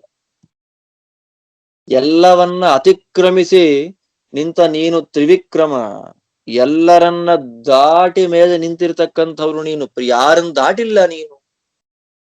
ಎಲ್ಲರೂ ನಿನ್ನ ಕೆಳಗೆ. ಆದ್ದರಿಂದ ನಾವು ಸ್ತೋತ್ರ ಮಾಡುವುದರ ಮೂಲಕ ಏನ್ ಅರ್ಪಣೆ ಮಾಡ್ತಾ ಇದ್ದೇವೆ, ಈ ಸೋಮರಸ ನಿನಗೆ ಕೊಡಬೇಕು ಅಂತ ಇಟ್ಟಿದ್ದೇವೆ, ಅದನ್ನೇ ಅವನಿಗೆ ಕೊಡಬೇಡ್ರಿ ನನಗಿರ್ಲಿ ಅಂತ ಹೇಳುವಂತ ಸಮರ್ಥರು ಬೇರೆ ಲೋಕದಲ್ಲಿ ಯಾರೂ ಇಲ್ಲ. ಆದ್ದರಿಂದ ನೀನೇ ಬರ್ಬೇಕು ತಾನೇ ಇಲ್ಲಿ. ಸ್ವಾಮ್ ಅತಿಕ್ರಮ್ಯ ಅಸ್ಮದ್ಯಜ್ಞಂ ಪ್ರತಿ ಗಂತ ಅನ್ಯೋ ನಾಸ್ತಿ ಅತಃ ತ್ವಮೇವೈಹಿ ಇತಿ ಭಾವ. ಅದ ನಿನ್ನನ್ನು ದಾಟಿ ನಿನ್ನನ್ನು ಓವರ್ಟೇಕ್ ಮಾಡಿ ಬಂದು ಇದನ್ನ ತಗೊಳ್ತಕ್ಕಂತ ವ್ಯಕ್ತಿ ಲೋಕದಲ್ಲಿ ಯಾರಿಲ್ಲ. ಆದ್ದರಿಂದ ನಮ್ಮ ಯಾಗವನ್ನ ಸ್ವೀಕಾರ ಮಾಡ್ಬೇಕಾದವನ್ ಯಾರು? ನಾವು ಸಮರ್ಪಣೆ ಮಾಡಿದಂತ ಸೋಮರಸವನ್ನ ಸ್ವೀಕಾರ ಮಾಡ್ಬೇಕಾದವನ್ ಯಾರು? ನೀನೇ ತಾನೆ. ಆದ್ರಿಂದ ಬಾ. ಆದ್ದರಿಂದ ನಾವು ಸ್ತೋತ್ರ ಮಾಡುವುದರ ಮೂಲಕ ಅರ್ಪಣೆ ಮಾಡ್ಲಿಕ್ಕೆ ಸೋಮರಸವನ್ನ ಚೆನ್ನಾಗಿ ಪಾತ್ರೆಗಳಲ್ಲಿ ಇಟ್ಟಿದ್ದೇವೆ, ಹಿಂಡಿ. ಅಂತಹ ನಮ್ಮ ಯಜ್ಞದಲ್ಲಿ ಸೋಮರಸದಿಂದ ಕೂಡಿರತಕ್ಕಂಥ ಈ ಸಮೀಚೀನವಾಗಿರತಕ್ಕ ಯಜ್ಞದಲ್ಲಿ ನಿನ್ನನ್ನ ದಾಟಿ ಇದನ್ನ ತೆಗೆದುಕೊಳ್ಳತಕ್ಕಂತಹ ವ್ಯಕ್ತಿ ಲೋಕದಲ್ಲಿ ಯಾರೂ ಇಲ್ಲ. ಆದ್ದರಿಂದ ಸರ್ವೋತ್ತಮನಾಗಿರತಕ್ಕಂಥ ನೀನೇ ಬಂದು ನಾವು ಸಮರ್ಪಣೆ ಮಾಡಿದಂತಹ ಸೋಮರಸವನ್ನು, ನಾವು ಹೇಳ್ತಕ್ಕಂತಹ ಸ್ತೋತ್ರವನ್ನು ಸ್ವೀಕಾರ ಮಾಡಿಕೊಂಡು ಪರಮಾನುಗ್ರಹವನ್ನ ಮಾಡಬೇಕು ಅಂತನ್ನೋದು ಈ ಮಂತ್ರದ ಅರ್ಥ. ಇಲ್ಲಿ 3 ಬಂತು. ಯಜ್ಞ, ಯಜ್ಞದಲ್ಲಿ ಸೋಮ, ಅದನ್ನ ಸಮರ್ಪಣೆ ಮಾಡ್ಲಿಕ್ಕೆ ಮೊದಲು ಸ್ತೋತ್ರ 3. ತ್ರಿಸಾಮ ಅಂತ ಬಂತಲ್ಲ, ಅದು 3. ತ್ರಿಷು ಅಲ್ವಾ. ಸ್ಯತಿ ಇತಿ ಸಾಮಃ. ಸ್ಯತಿ ಅಂತಂದ್ರೆ ಗಚ್ಚತಿ, ಹೋಗುತ್ತಾನೆ. ಯಾವುದರ ಕುರಿತು ಹೋಗ್ತಾನೆ ದೇವ್ರು? 3ರ ಕುರಿತಾಗಿ ಹೋಗ್ತಾ ಇದ್ದಾನೆ. ಇಲ್ಲಿ ಅಧ್ಯಾತ್ಮಾರ್ಥದಲ್ಲಿ ನಾವು ಇನ್ನೂ ವಿಶೇಷವಾಗಿ ಇಟ್ಕೊಂಡು ಬಿಟ್ರೆ ನೂರಾರು ಅರ್ಥವನ್ನ ಹೇಳ್ಬೋದು. 100 ಜ್ಞಾನ ವ್ಯಕ್ತ ವೈರಾಗಿಗಳಿದ್ದಲ್ಲಿ ಹೋಗ್ತಾ ಇದ್ದಾನೆ. ಒಂದಿಟ್ಕೊಂಡ್ರೆ ಮುಗ್ದೋಯ್ತು. ನಾವು 3 ಲೋಕಗಳಿಂದ ಬರ್ತಾನೆ. 3 ಲೋಕ ಕರ್ಕೊಂಡು ಹೋಗ್ತಾ ಇದ್ದಾನೆ. ರಮಾದೇವಿಯ 3 ರೂಪಗಳನ್ನು ಇಟ್ಕೊಂಡಿದ್ದಾನೆ. 3 ವೇದಗಳಿಗೆ ಸ್ವಾಮಿ ಆಗಿದ್ದಾನೆ. ತ್ರಿವರ್ಗ ಫಲವನ್ನ ಕೊಡ್ತಾ ಇದ್ದಾನೆ. ಬೇಕಾದಷ್ಟು ಅರ್ಥಗಳಿದೆ. ಆದ್ದರಿಂದ ಇಲ್ಲಿ ಶೇಷಚಂದ್ರಿಕಾರಾಯರು ಮಾಡತಕ್ಕಂಥ ಅರ್ಥ 3ಕ್ಕಾಗಿ ಬರ್ತಾನೆ, ಅಥವಾ 3 ಅವನಿಗೆ ಸಮರ್ಪಿಸಲು ಯೋಗ್ಯವಾಗಿದೆ. ತ್ರಿಷು ಸ್ಯತಿ. ತ್ರಿಷು 3ರಲ್ಲಿ ಬರ್ತಾನೆ. ಯಾವ 3ರಲ್ಲಿ? ಸೋಮ ಸ್ವೀಕಾರ ಮಾಡ್ಲಿಕ್ಕೆ ಬರ್ತಾನೆ, ಸ್ತೋತ್ರವನ್ನ ಕೇಳಲಿಕ್ಕೆ ಬರ್ತಾನೆ, ಅದೆರಡನ್ನೂ ಅಂಗವನ್ನಾಗಿ ಪಡೆದ ಯಾಗಕ್ಕೆ ಬರ್ತಾನೆ. ತ್ರಿಷು 3ರಲ್ಲಿ ಬರ್ತಾನೆ, 3ಕ್ಕೆ ಬರ್ತಾನೆ. ಯಾವ್ಯಾವ್ದಕ್ಕೆ ಬರ್ತಾನೆ? ಸೋಮ, ಸ್ತೋತ್ರ, ಯಜ್ಞೇಶು ಯತಿ ಗಚ್ಚತಿ ಇತಿ ತ್ರಿಸಾಮ. ತ್ರಿಷು 3ರಲ್ಲಿ. ಯಾವ್ಯಾವುದರಲ್ಲಿ? ಸೋಮಸ್ತೋತ್ರ ಯಜ್ಞಗಳಲ್ಲಿ ತಾನು ತನ್ನ ಸನ್ನಿಧಾನವನ್ನ ಇಡ್ತಾನೆ, ಸ್ವೀಕಾರ ಮಾಡಿಕೊಳ್ಳಿಕ್ಕೆ ಬರ್ತಾ ಇದ್ದಾನೆ ಎನ್ನುವ ನಿರುಕ್ತಿಯಿಂದ ಉಪಸ್ತೋತ್ರೇಶು ಇಂದವಸ್ವಧ್ವರ ಇಯಾನ ಇತ್ಯಾದಿ ಮಂತ್ರದಲ್ಲಿ ಸೂಚಿತವಾದಂತೆ ಇಲ್ಲಿ ಪ್ರತಿಪಾದಿತವಾಗತಕ್ಕಂತಹ ಭಗವದ್ ರೂಪ ಯಾವುದು? ತ್ರಿಸಾಮ. ತ್ರಿಸಾಮ ಅಂದ್ರೇನು? ಸೋಮ, ಸ್ತೋತ್ರ, ಯಜ್ಞ ಈ 3ರಲ್ಲಿ ತನ್ನ ಸನ್ನಿಧಾನವನ್ನ ಇಡ್ತಾನೆ, ಸ್ವೀಕಾರ ಮಾಡ್ಕೊಳ್ಳಿಕ್ಕಾಗಿ ಬರ್ತಾನೆ. ಆದ್ದರಿಂದ ಸ್ವಾಮಿ ತ್ರಿಸಾಮ ಅಂತ ಕರೆಯಲ್ಪಡ್ತಾನೆ. ಇಲ್ಲಿ ಮುಂದೆ ಹೇಳ್ತಾರೆ, ಓಂ ಯಂತೆ ಸ್ವದಾವನ್ ಸ್ವದಂತಿ ಗೂರ್ತಯಃ ಪೌರೇ ಛಂದಯಸೆ ಹವಂ ಪ್ರವೀರ ಮುಗ್ರಂ ವಿವಿಚಂ ಧನಸ್ಪೃತಂ ವಿಭೂತಿಂ ರಾಧಸೋಮಃ. ಓಂ ಸಾಮಗಾಯ ನಮಃ. ಓಂ ತ್ರಿಸಾಮ. ಇಲ್ಲಿ ಸಾಮಗ. ಸಾಮಗ ಅಂದ್ರೆ ಸಾಮಾನ್ಯವಾಗಿ ಸಾಮವೇದವನ್ನ ಹೇಳುವವನು ಅಂತ ಸಾಮಾನ್ಯ ಅರ್ಥ. ಹೇಳ್ತಾರೆ ನೋಡೋಣ ಇಲ್ಲಿ. ಹೇ ಪೌರೇ, ದೇವರನ್ನ ಪೌರ ಅಂತ ಕರೆದು. ಪೌರೇ ಛಂದಯಸೆ ಹವಂ. ಪೌರೇ ಅಂದ್ರೆ ಪರಿಪೂರ್ಣ. ಚೆನ್ನಾಗಿದೆ ನೋಡಿ, ಪರಿಪೂರ್ಣ. ನಾವು ದೇವರನ್ನ ಕರಿಬೇಕಿದ್ದ ಹಾಗೆ. ಭೂಮಾ ಸಂಪ್ರಸಾದ ಅಧ್ಯುಪದೇಶಾತ್ವೋ. ದೇವರಲ್ಲಿ ಆನಂದ ಇದೆ ಅಂತ ಹೇಳೋದಲ್ಲ, ಪರಿಪೂರ್ಣವಾದ ಆನಂದ ಇದೆ. ಭೂಮಾ ಯೋ ವೈ ಭೂಮಾ ತತ್ ಸುಖಂ ನಾಲ್ಪೇ ಸುಖಮಸ್ತಿ. ಯಾರು ಭೂಮನಾಗಿದ್ದಾನೋ ಅವನು ಸುಖ. ಕಾಮ ಅಲ್ಪ ಗುಣವುಳ್ಳವರಲ್ಲಿ ಪರಿಪೂರ್ಣವಾದ ಸುಖ ಇಲ್ಲ ಅಂತ ಶ್ರುತಿ ಹೇಳುವಾಗ, ಭೂಮಾ ಅಂದ್ರೆ ಪರಿಪೂರ್ಣ ಅಂತ, ಪೂರ್ಣವಾದ ಪರಿಪೂರ್ಣ ಸ್ವರೂಪನೇ ನೀನು ಸುಖಿನ್ ಸ್ವಧಾವನ್. ನೀನು ಸುಖಿಯಪ್ಪ, ಪರಿಪೂರ್ಣ ಸ್ವರೂಪ ನೀನು. ಮತ್ ನೀ ಯಾರು? ನೀನ್ ಸುಖಿ. ಅಂತಹ ಇಂದ್ರ,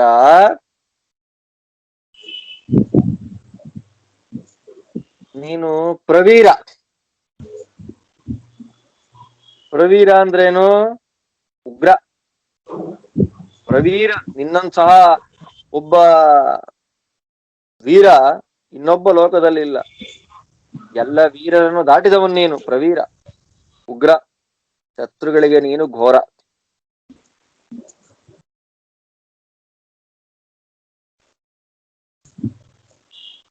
ಅಂತಹ ನೀನ್ಯಾರು?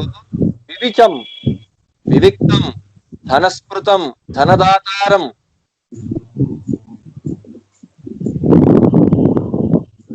ನಿನ್ನ ಭಕ್ತರಿಗೆ ವಿಶೇಷವಾಗಿರತಕ್ಕಂತಹ ಸಂಪತ್ತನ್ನ ಕೊಡತಕ್ಕಂಥವನು,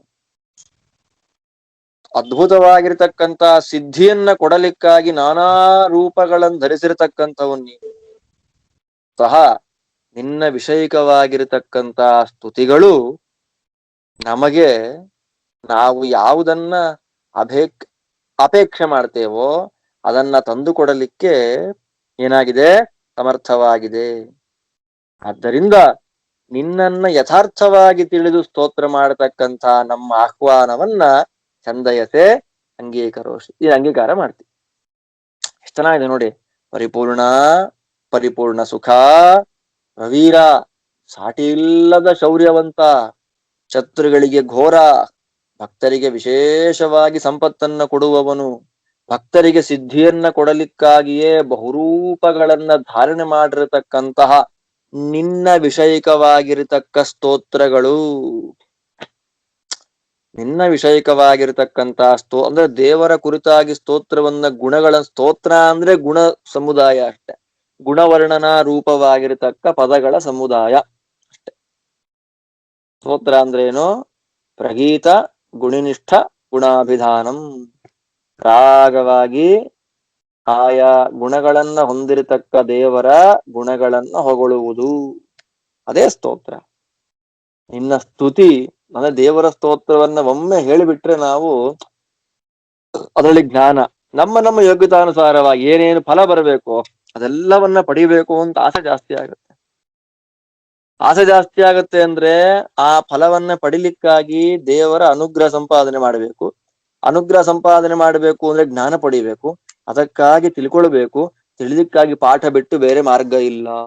ಅಂದ್ರೆ ಶಾಸ್ತ್ರದ ಪಾಠ ಪ್ರವಚನದಲ್ಲಿ ನಮಗೆ ಆಸಕ್ತಿಯನ್ನ ತಂದುಕೊಡುವುದು ಸ್ತೋತ್ರ. ಆದ್ದರಿಂದ ಅಭಿಲಾಷಾಯುಕ್ತಂ ಕುರುವಂತಿ.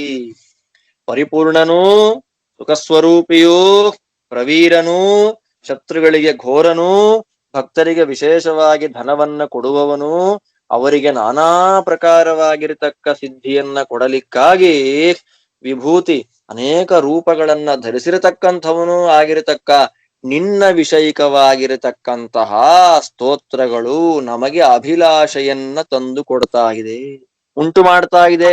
ನೋಡ್ಬೇಕು, ದೇವ್ರನ್ನ ಕರಿಬೇಕು ಅಂತ.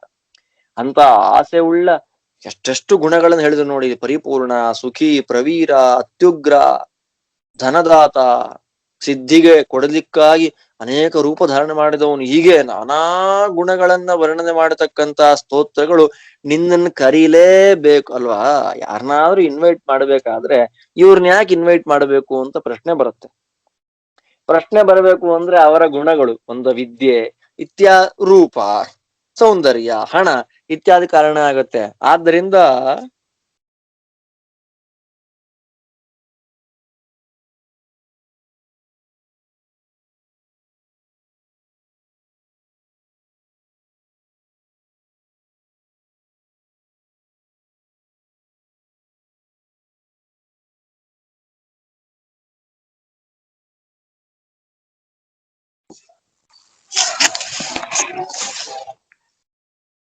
ಯಾಕೆ ಆದ್ದರಿಂದ ಏನಾಗತ್ತೆ, ದೇವರಲ್ಲಿ ಏನಿದೆ ಅಂತ ನಾವು ಪ್ರಶ್ನೆ ಮಾಡ್ಕೊಳ್ಲಿಕ್ಕೆ ನಾವು ಶುರು ಮಾಡಿದಾಗ, ಅಲ್ವಾ, ಒಬ್ರನ್ನ ಕರೀಬೇಕು ಅಂದ್ರೆ ಅವರಲ್ಲಿ ಏನಿದೆ ಅಂತ ನೋಡ್ಬೇಕು ನಾವು. ದೇವರಲ್ಲಿ ಏನಿದೆ ಏನಿದೆ ಅಂತ ನಾವು ಪ್ರಶ್ನೆ ಮಾಡ್ತಾ ನಾವು ಶುರು ಮಾಡಿದಾಗ ದೇವರಲ್ಲಿ ಮಂತ್ರದಲ್ಲಿ ಹೇಳಿದಂತಹ ಎಲ್ಲ ಗುಣಗಳು ಇದೆ ಅಂತ ಗೊತ್ತಾಗತ್ತೆ ನಮ್ಗೆ. ದೇವರಲ್ಲಿ ಶಾಸ್ತ್ರದಲ್ಲಿ ತಿಳಿಸಿದಂತಹ ಎಲ್ಲ ಗುಣಗಳು ಇದೆ, ಆದ್ರಿಂದ ಅವನು ಕರಿಬೇಕು ಅಂತ ಆಸಕ್ತಿ ಜಾಸ್ತಿ ಆಯ್ತು ನಮ್ಗೆ. ಆಸಕ್ತಿಯಿಂದ ನಾವು ನಿನ್ ಕರಿತೇವೆ, ಅಂತಹ ಆಸಕ್ತರಾಗಿರ್ತಕ್ಕ ನಮ್ಮ ಆಹ್ವಾನವನ್ನ ನೀನು ಸ್ವೀಕಾರ ಮಾಡಿಕೊಂಡು ಬರ್ತೀ ಅಂತ ಅನ್ನೋದು ಈ ಮಂತ್ರದ ಅರ್ಥ.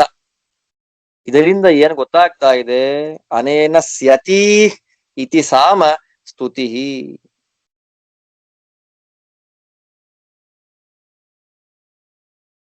ದೇವರ ಸ್ತೋತ್ರಕ್ಕೆ ಸಾಮ ಅಂತ ಕರೀತಾರೆ. ದೇವರನ್ನ ತಲುಪುವುದು, ದೇವರು ಬರುವಂತೆ ಮಾಡುವುದು, ದೇವರ ಗುಣಗಳನ್ನ ಹೇಳುವುದು, ಈ ಪ್ರಕಾರವಾಗಿ ನಾನಾ ಅರ್ಥ ಇಟ್ಟುಕೊಂಡಾಗ ದೇವರ ಗುಣಗಳನ್ನ ಹೇಳತಕ್ಕಂತಹ ಸ್ತೋತ್ರಗಳಿಗೆ ಸಾಮ ಅಂತ ಕರೀತಾರೆ.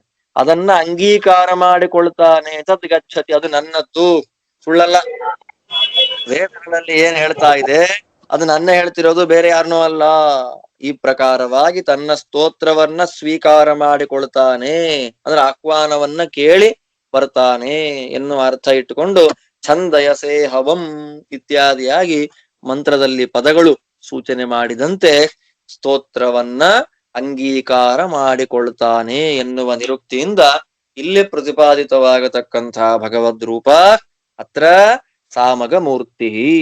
ಇಲ್ಲಿ ಸಾಮಗ ಎಂಬತಕ್ಕಂತಹ ಪರಮಾತ್ಮನ ಮೂರ್ತಿ ಪ್ರತಿಪಾದಿತವಾಗಿ ಬರ್ತಾ ಇದೆ ಅಂತ ಶಶಿಧನಿಕಾರಾಯರು ತಿಳಿಸ್ಕೊಡ್ತಾ ಇದ್ದಾರೆ. ಅಲ್ಲಿಂದ ಇನ್ನು ಮುಂದಕ್ಕೆ ಓಂ ಉದ್ರೀವ ವಜ್ರಿನ್ನವತೋ ವಸುತ್ವನಾ ಸದಾ ಪೀಪೇಥದಾಶುಷೆ ಯದ್ಧನೂನಂ ಪರಾವತಿ ಯದ್ವಾ ಪೃಥಿವ್ಯಾನ್ ದಿವಿ. ಓಂ ಸಾಮ್ನೇ ನಮಃ. ಓಂ ತ್ರಿಸಾಮ, ಸಾಮಗ, ಸಾಮ, ಪರಮಾತ್ಮನ ಸಾಮ ಅಂತ ಕರೆದು. ಏನು ಸಾಮ ಅಂದ್ರೆ ನೋಡೋಣ, ಸಾಮ ಅಂದ್ರೇನು ಅಂತ. ಹೇ ವಜ್ರಿನ್, ವಜ್ರಿನ್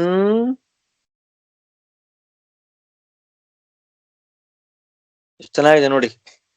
ವಜ್ರಾಯುಧ ಪಾಣಿಯಾದ ಇಂದ್ರನೇ, ಇಲ್ಲಿ ವಜ್ರಿನಂತ ಯಾಕೆ ಬಂತು? ಸಕಲ ಗುಣವರ್ಜಿತನಾದ ಇಂದ್ರನೇ, ನೀನು ಪರಲೋಕಗಳಲ್ಲಿ ಇದ್ರೂ ಪರಾವತಿ ಲೋಕೆ ತಿಷ್ಠತಿ, ಊರ್ಧ್ವಲೋಕಗಳಲ್ಲಿದ್ರು ಯದಿವಾ ಪೃಥಿವ್ಯಾನ್ ತಿಷ್ಠಸಿ, ಅಥವಾ ಪೃಥಿವಿಯಲ್ಲಿಯೇ ಇದ್ರು, ನೀನ್ ಎಲ್ಲೇ ಇದ್ರು ಸರ್ವವ್ಯಾಪಿಯಾಗಿ ನಮ್ಮನ್ನ ರಕ್ಷಣೆ ಮಾಡ್ತಾ ಇದ್ದಿ. ಜಗದ್ರಕ್ಷಣೆಯಿಂದ ನೀನು ಮಾಡ್ತಾ ಇದ್ದಿ. ಎಲ್ಲೇ ಇರ್ಲಿ ಒಂದೇ ಕಡೆ ಇದ್ದಾನೆ, ದೇಶಭೇದ ದೇವರಿಗಿಲ್ಲ. ಅಲ್ಲಿದ್ದಾನೆ ಇಲ್ಲಿಲ್ಲ, ಇಲ್ಲಿದ್ದಾನೆ ಅಲ್ಲಿಲ್ಲ, ಸ್ವಾಮಿ ಎಲ್ಲ ಇದೇ ಇಲ್ಲ. ದೇಶತಃ ಕಾಲತಃ ಗುಣತಃ ಪರಿಪೂರ್ಣ, ಗುಣತಃ ಪರಿಪೂರ್ಣ ಅಂತ ಪೂರ್ವ ಮಂತ್ರದಲ್ಲಿ ಪೌರೆ ಅಂತ ಕರೆದಿದ್ದಾಯ್ತು ಪರಿಪೂರ್ಣ ಅಂತ. ಇಲ್ಲಿ ಪರಮಾತ್ಮನಿಗೆ ದೇಶಭೇದಾದಿಗಳಿಲ್ಲ. ನ ಸ್ಥಾನತೋಪಿ ಪರಸ್ಯ ಉಭಯಲಿಂಗಂ ಸರ್ವತ್ರ ಹಿ ಎನ್ನುವಂತಹ ಸೂತ್ರೋಕ್ತವಾಗಿರ್ತಕ್ಕಂತಹ ಪ್ರಮೇಯವನ್ನ ಈ ಮಂತ್ರ ಹೇಳ್ತಾ ಇದೆ. ಪರಾವತಿ ಲೋಕೆ ತಿಷ್ಠಸಿ, ನೀನು ಬೇರೆ ಊರ್ಧ್ವಾದಿ ಸ್ವರ್ಗಾದಿ ಲೋಕಗಳಲ್ಲಿ ಇದ್ರು, ಪೃಥಿವ್ಯಾದಿ ಲೋಕಗಳಲ್ಲಿ ಇದ್ರು, ನೀನು ಅಲ್ಲೂ ಇರ್ತಿ ಇಲ್ಲೂ ಇರ್ತಿ, ಎಲ್ಲಿದ್ರು ಸರ್ವವ್ಯಾಪಿತ್ವೇನ ಸದಾ ಅವತಃ. ಆ ಲೋಕದ ಜನಗಳನ್ನು ಈ ಲೋಕದ ಜನಗಳನ್ನು ಎಲ್ಲರನ್ನು ವಿಶೇಷವಾಗಿ ರಕ್ಷಣೆ ಮಾಡ್ತಿ. ಅಂದ್ರೆ ಜಗದ್ರಕ್ಷಾಂ ಕುರುವನ್, ಜಗತ್ತಿನ ರಕ್ಷಣೆಯನ್ನ ವಿಶೇಷವಾಗಿ ಮಾಡ್ತಾ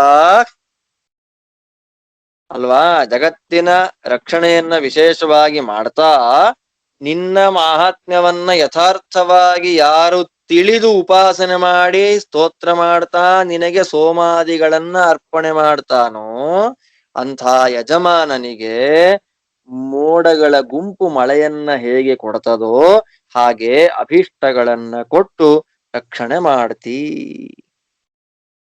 ಚೆನ್ನಾಗಿದೆ ನೋಡಿ. ಇದು ನೂನಂ ನಿಶ್ಚಿತವಾದದ್ದು. ನೀ ಎಲ್ಲೇ ಇರಪ್ಪ, ದೋಷವರ್ಜಿತ. ನೀ ಎಲ್ಲಿದ್ರು ಆ ದೋಷಗಳ ಲೇಪ ನಿನಗಿಲ್ಲ, ಸ್ವರ್ಗದಲ್ಲಿದ್ರೂ ಇಲ್ಲ. ಗುಣಲೇಪ ಪ್ರಾಕೃತಿಕವಾಗಿರ್ತಕ್ಕ ಯಾವ ಕಟ್ಟುಪಾಡಿಗೂ ಒಳಪಡದ ಸ್ವರೂಪ ನೀನು. ಆದ್ರಿಂದ ವಜ್ರಿನ್, ನೀನು ಸ್ವರ್ಗಲೋಕದಲ್ಲೂ ಇರ್ತಿ, ಪೃಥ್ವಿಯಲ್ಲೂ ಇರ್ತಿ, ಸರ್ವವ್ಯಾಪಿಯಾಗಿ ನಿಂತು ರಕ್ಷಣೆ ಮಾಡ್ತಾ ಇರ್ತಿ. ಅಂತ ನೀನು ನಿನ್ನನ್ನ ಚೆನ್ನಾಗಿ ತಿಳಿದು ನಿನ್ನ ಪೂಜೆಯನ್ನ ವಿಶೇಷವಾಗಿ ಮಾಡ್ತಾ ಸೋಮಾದಿಗಳನ್ನ ಸಮರ್ಪಣೆ ಮಾಡತಕ್ಕ ಯಜಮಾನನಿಗೆ ಮೋಡಗಳ ಗುಂಪು ಹೇಗೆ ಮಳೆಯನ್ನ ಕೊಡ್ತದೋ ಆ ಪ್ರಕಾರವಾಗಿ ಅಭೀಷ್ಟಗಳನ್ನ ಕೊಡ್ತಿ. ಇದು ನಿಶ್ಚಿತ. ಇದ್ರ ಮೇಲೆ ಮತ್ತೆ ಆಕ್ಷೇಪ ಸಮಾಧಾನ ಇಲ್ಲವೇ ಇಲ್ಲ. ನಿಶ್ಚಿತವಾದ ಪ್ರಮೇಯವಿದು. ಅನುಗ್ರಹ ಮಾಡಿ ರಕ್ಷಣೆಯನ್ನ ಮಾಡತಕ್ಕಂಥವು ನೀನೇ, ಬೇರೆ ಯಾರು ಅಲ್ಲ ಅಂತ ಅನ್ನೋದು ಈ ಮಂತ್ರದ ಅರ್ಥ. ಇದರಿಂದ ಏನ್ ಗೊತ್ತಾಗ್ತಾ ಇದೆ ಅಂದ್ರೆ, ಅನೇನ ಅಭೀಷ್ಟಾನಿ ಸ್ಯತಿ ತದಾತಿ ಇತಿ ಸಾಮ. ದಾಶುಷೆ ಸದಾ ಪೀಪೇಥ. ಮಂತ್ರ ಸೂಚನೆ ಮಾಡ್ತಾ ಇದೆ ನೋಡಿ. ದಾಶುಷೆ ಸದಾ ಪೀಪೇಥ. ಭಕ್ತರಿಗೆ ಅಭೀಷ್ಟಗಳನ್ನ ಕೊಡ್ತಿ ಅಲ್ವಾ. ಅಭೀಷ್ಟಾನಿ ಸ್ಯತಿ ದದಾತಿ, ಅಭೀಷ್ಟಗಳನ್ನ ಕೊಡ್ತಾನೆ ಎನ್ನುವ ಅರ್ಥ ಇಟ್ಟುಕೊಂಡು ಈ ಮಂತ್ರ ಪ್ರತಿಪಾದಿತವಾಗತಕ್ಕಂತಹ ಭಗವದ್ ರೂಪ ಸಾಮ. ಅತ್ರ ಸಾಮಮೂರ್ತಿ. ಇಲ್ಲಿ ಪರಮಾತ್ಮನ ಸಾಮ, ಭಕ್ತರಿಗೆ ಅಭೀಷ್ಟಗಳನ್ನ ಕೊಡುವವನು. ಮುಂದೆ ಹೇಳ್ತಾರೆ, ಓಂ ಯುಜಾನಗಿಂದ್ರ ಹರಿಭಿರ್ಮಹೇ ಮತ ಋಷ್ವ ಋಷ್ವೇಭಿರಾಗಹಿ ಪ್ರಥಿರಾಸೋ ಹರಯೋ ಯೇತೆ ಅಸ್ತ್ರಿಧ ಓಜೋ ವಾತಸ್ಯ. ಓಂ ನಿರ್ವಾಣಾಯ ನಮಃ. ಓಂ. ಇಲ್ಲಿ ದೇವರನ್ನ ನಿರ್ವಾಣ ಅಂತ ಕರೆದ್ರು. ಏನದು ನಿರ್ವಾಣ ನೋಡೋಣ. ಮಹೇಮತೆ, ದೇವರನ್ನ ಮಹೇಮತೆ ಅಂತ ಕರೆದು. ಏನು ಮಹೇಮತೆ ಅಂತಂದ್ರೆ ಮಹಾಸುಖ ಜ್ಞಾನವಂತ ಅಂತ ಅರ್ಥ. ಮಹಾಸುಖ ಮಹಾಜ್ಞಾನ ಯಾರಿಗಿದೆಯೋ ಮಹಾಸುಖ ಜ್ಞಾನವಂತನಾದ್ದರಿಂದ ಪರಮಾತ್ಮ ಮಹೇಮತೆ ಮಹೇಮತಿ. ಅದ್ಭುತವಾದ ಅಪ್ರಾಕೃತವಾದ ಸುಖ, ಅಪ್ರಾಕೃತವಾದ ಜ್ಞಾನ, ಲೋಕ ವಿಲಕ್ಷಣವಾಗಿರ್ತಕ್ಕಂತಹ ಜ್ಞಾನ, ಅನಂತ ಜ್ಞಾನ ಇರುವುದರಿಂದ ಪರಮಾತ್ಮ ಮಹೇಮತಿ. ಅಂಥ ಮಹಾಸುಖ ಜ್ಞಾನವುಳ್ಳವನು ನೀನು. ಆದ್ದರಿಂದ ಮಹೇಮತೆ ಇಂದ್ರ. ನಿನ್ನ ಕುದುರೆಗಳು, ರಥಕ್ಕೆ ಕಟ್ಟಲ್ಪಟ್ಟಿರತಕ್ಕಂತಹ ನಿನ್ನ ಯಾವ ಕುದುರೆಗಳು ಸುಖವನ್ನ ಕೊಡ್ತಾ ಯಾರಿಗೂ ಅದಕ್ಕೆ ಹಿಂಸೆ ಕೊಡ್ಲಿಕ್ಕೆ ಸಾಧ್ಯ ಇಲ್ಲ. ಅಂತಹ ಕುದುರೆಗಳು ಸುಖವನ್ನ ಕೊಡ್ತಾ ವಾಯುವೇಗದಿಂದ ಬರ್ತಾ ಇದೆ. ಅಂತಹ ವಿಭ್ರಾಜಮಾನವಾದ ಪ್ರಕಾಶಮಾನವಾಗಿರತಕ್ಕ ಅತ್ಯಂತ ದೊಡ್ಡದಾಗಿರತಕ್ಕಂತಹ ಕುದುರೆಗಳಿಂದ ಕೂಡಿದ ನೀನು ಅತ್ಯಂತ ದೊಡ್ಡವನು. ಅಂತಹ ನೀನು ನಮ್ಮ ಸ್ತೋತ್ರವನ್ನ ಕೇಳಿ ನಮ್ಮ ಯಾಗಕ್ಕೆ ಬರ್ಬೇಕಪ್ಪ. ಎಷ್ಟು ಚೆನ್ನಾಗಿ ಹೇಳ್ತಾರೆ ನೋಡಿ. ಮಹೇಮತಿ, ಹೇ ಮಹೇಮತೆ, ಮಹಾಸುಖ ಜ್ಞಾನವಂತನಾಗಿ ಮಹೇಮತಿ ಅಂತ ಕರೆಯಲ್ಪಡತಕ್ಕ ಇಂದ್ರ, ನಿನ್ನ ಕುದುರೆಗಳು ಹೇಗಿದೆ? ಸುಖಕರ. ಯಾರಿಗೂ ಅದಕ್ಕೆ ಹಿಂಸೆ ಕೊಡ್ಲಿಕ್ಕೆ ಸಾಧ್ಯ ಇಲ್ಲ, ಯಾರಿಂದಲೂ. ಅದರ ವೇಗ ಹೇಗೆ? ವಾಯುವೇಗ. ಅಂಥ ಪ್ರಕಾಶಮಾನವಾದ ಸುಖ ಉಂಟು ಮಾಡುವ ವಾಯು ವೇಗದಿಂದ ಇರುವ, ಯಾರಿಂದಲೂ ಹಿಂಸೆಗೆ ಒಳಗಾಗದ ದೊಡ್ಡದಾಗಿರತಕ್ಕಂತ ಕುದುರೆಗಳಿಂದ ಕೂಡಿದ ನೀನು ದೊಡ್ಡವನೇ. ಮಹಾಸುಖ ಜ್ಞಾನವಾನಂತ ನಿನ್ನನ್ನ ಹೇಳಿದ ಮೇಲೆ ನೀನ್ ದೊಡ್ಡವನಲ್ಲ ಅಂತ ಹೇಳಲಿಕ್ಕಾಗತ್ತ? ಅಂತ ದೊಡ್ಡವನೇ ಋಷ್ವ, ನಮ್ಮ ಯಾಗಕ್ಕೆ ಬಾ ಅಂತ ಅನ್ನೋದು ಈ ಮಂತ್ರದ ಅರ್ಥ. ಇದರಿಂದ ಏನ್ ಗೊತ್ತಾಗ್ತಾ ಇದೆ? ನಿರ್ವಾಣ ಅಂದ್ರೆ ಸುಖ, ಸುಖರೂಪತ್ವಾತ್ ನಿರ್ವಾಣಂ. ನಿರ್ವಾಣ ಅಂದ್ರೆ ಸುಖ, ಮಹಾಸುಖ ಸ್ವರೂಪ ಅಂತ ದೇವರನ್ನ ಹೇಳ್ಬಿಟ್ರಲ್ಲ. ಸುಖರೂಪಿಯಾದ್ದರಿಂದ ನಿರ್ವಾಣ. ಮಹೇಮತಿ ಅನ್ನೋ ಮಂತ್ರ ಶಬ್ದ ಅದೇ ತಾನೇ ಹೇಳ್ತಾ ಇರೋದಿಲ್ಲಿ, ಮಹಾಸುಖ ಜ್ಞಾನವಂತ ಅಂತ. ಅದ್ಭುತವಾಗಿದೆ ನೋಡಿ. ಮಂತ್ರಕ್ಕೂ ನಾಮಕ್ಕೂ ಏಕಾರ್ಥ ಪ್ರತಿಪಾದಕತ್ವ ಸಮನ್ವಯ ಹೇಗೆ ಮಾಡ್ತಾರೆ ಶೇಷಾದ್ರಿಕಾರ. ಅದ್ಭುತವಾದ ವ್ಯಾಖ್ಯಾನ. ಆದ್ದರಿಂದ ನಿರ್ವಾಣ ಅಂದ್ರೆ ಸುಖರೂಪಿಯಾದವನು. ಆದ್ದರಿಂದ ಸುಖರೂಪಿಯಾದ್ದರಿಂದ ಮಹೇಮತಿ ಎಂಬುದಾಗಿ ಮಂತ್ರದಲ್ಲಿ ಸೂಚಿತವಾದಂತೆ ಇಲ್ಲಿ ಪ್ರತಿಪಾದಿತವಾಗತಕ್ಕಂತಹ ಭಗವದ್ ರೂಪ ನಿರ್ವಾಣ ಸುಖಸ್ವರೂಪಿ. ಮುಂದೆ ಹೇಳ್ತಾರೆ, ಓಂ ಪಿಪ್ರತಿ ಯೇಭಿರ್ನಿದಸ್ಯುಂ ಮನುಷೋ ನಿಘೋಷಯೋ ಯೇಭಿಸ್ವಃ ಪರೀಯಸೆ ಏತಾವತಸ್ತೆ ವಸೋ ವಿದ್ಯಾಮಶೂರ ಓಂ ಭೇಷಜಾಯ ನಮಃ. ಓಂ. ದೇವರನ್ನ ಇಲ್ಲಿ ಭೇಷಜ ಅಂತ ಕರೆದ್ರು. ಭೇಷಜ ಅಂದ್ರೆ ಔಷಧಿ ಅಂತ.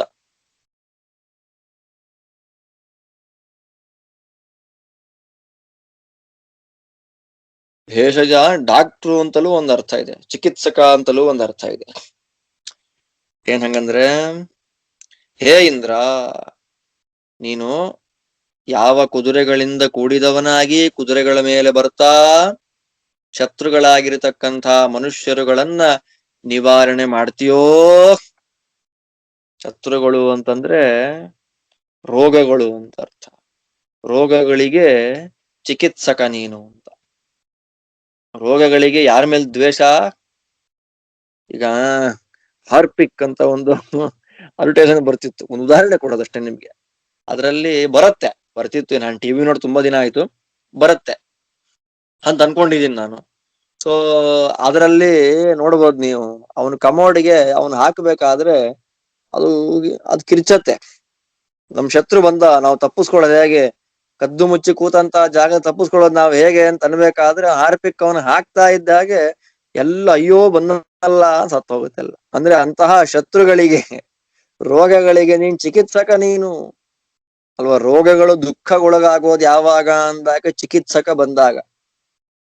ನೀನ್ ಯಾವ ರೋಗಕ್ಕೆ? ಸಂಸಾರ ಎನ್ನುವ ರೋಗಕ್ಕೆ ಚಿಕಿತ್ಸಕ ನೀನು. ನಿರುಕ್ತಿಯಲ್ಲಿ ನೋಡೋಣ ಅದನ್ನ. ಆದ್ದರಿಂದ ನೀನು ಯಾವ ಕುದುರೆಗಳ ಮೇಲೆ ಕೂತ್ಕೊಂಡು ಬಂದು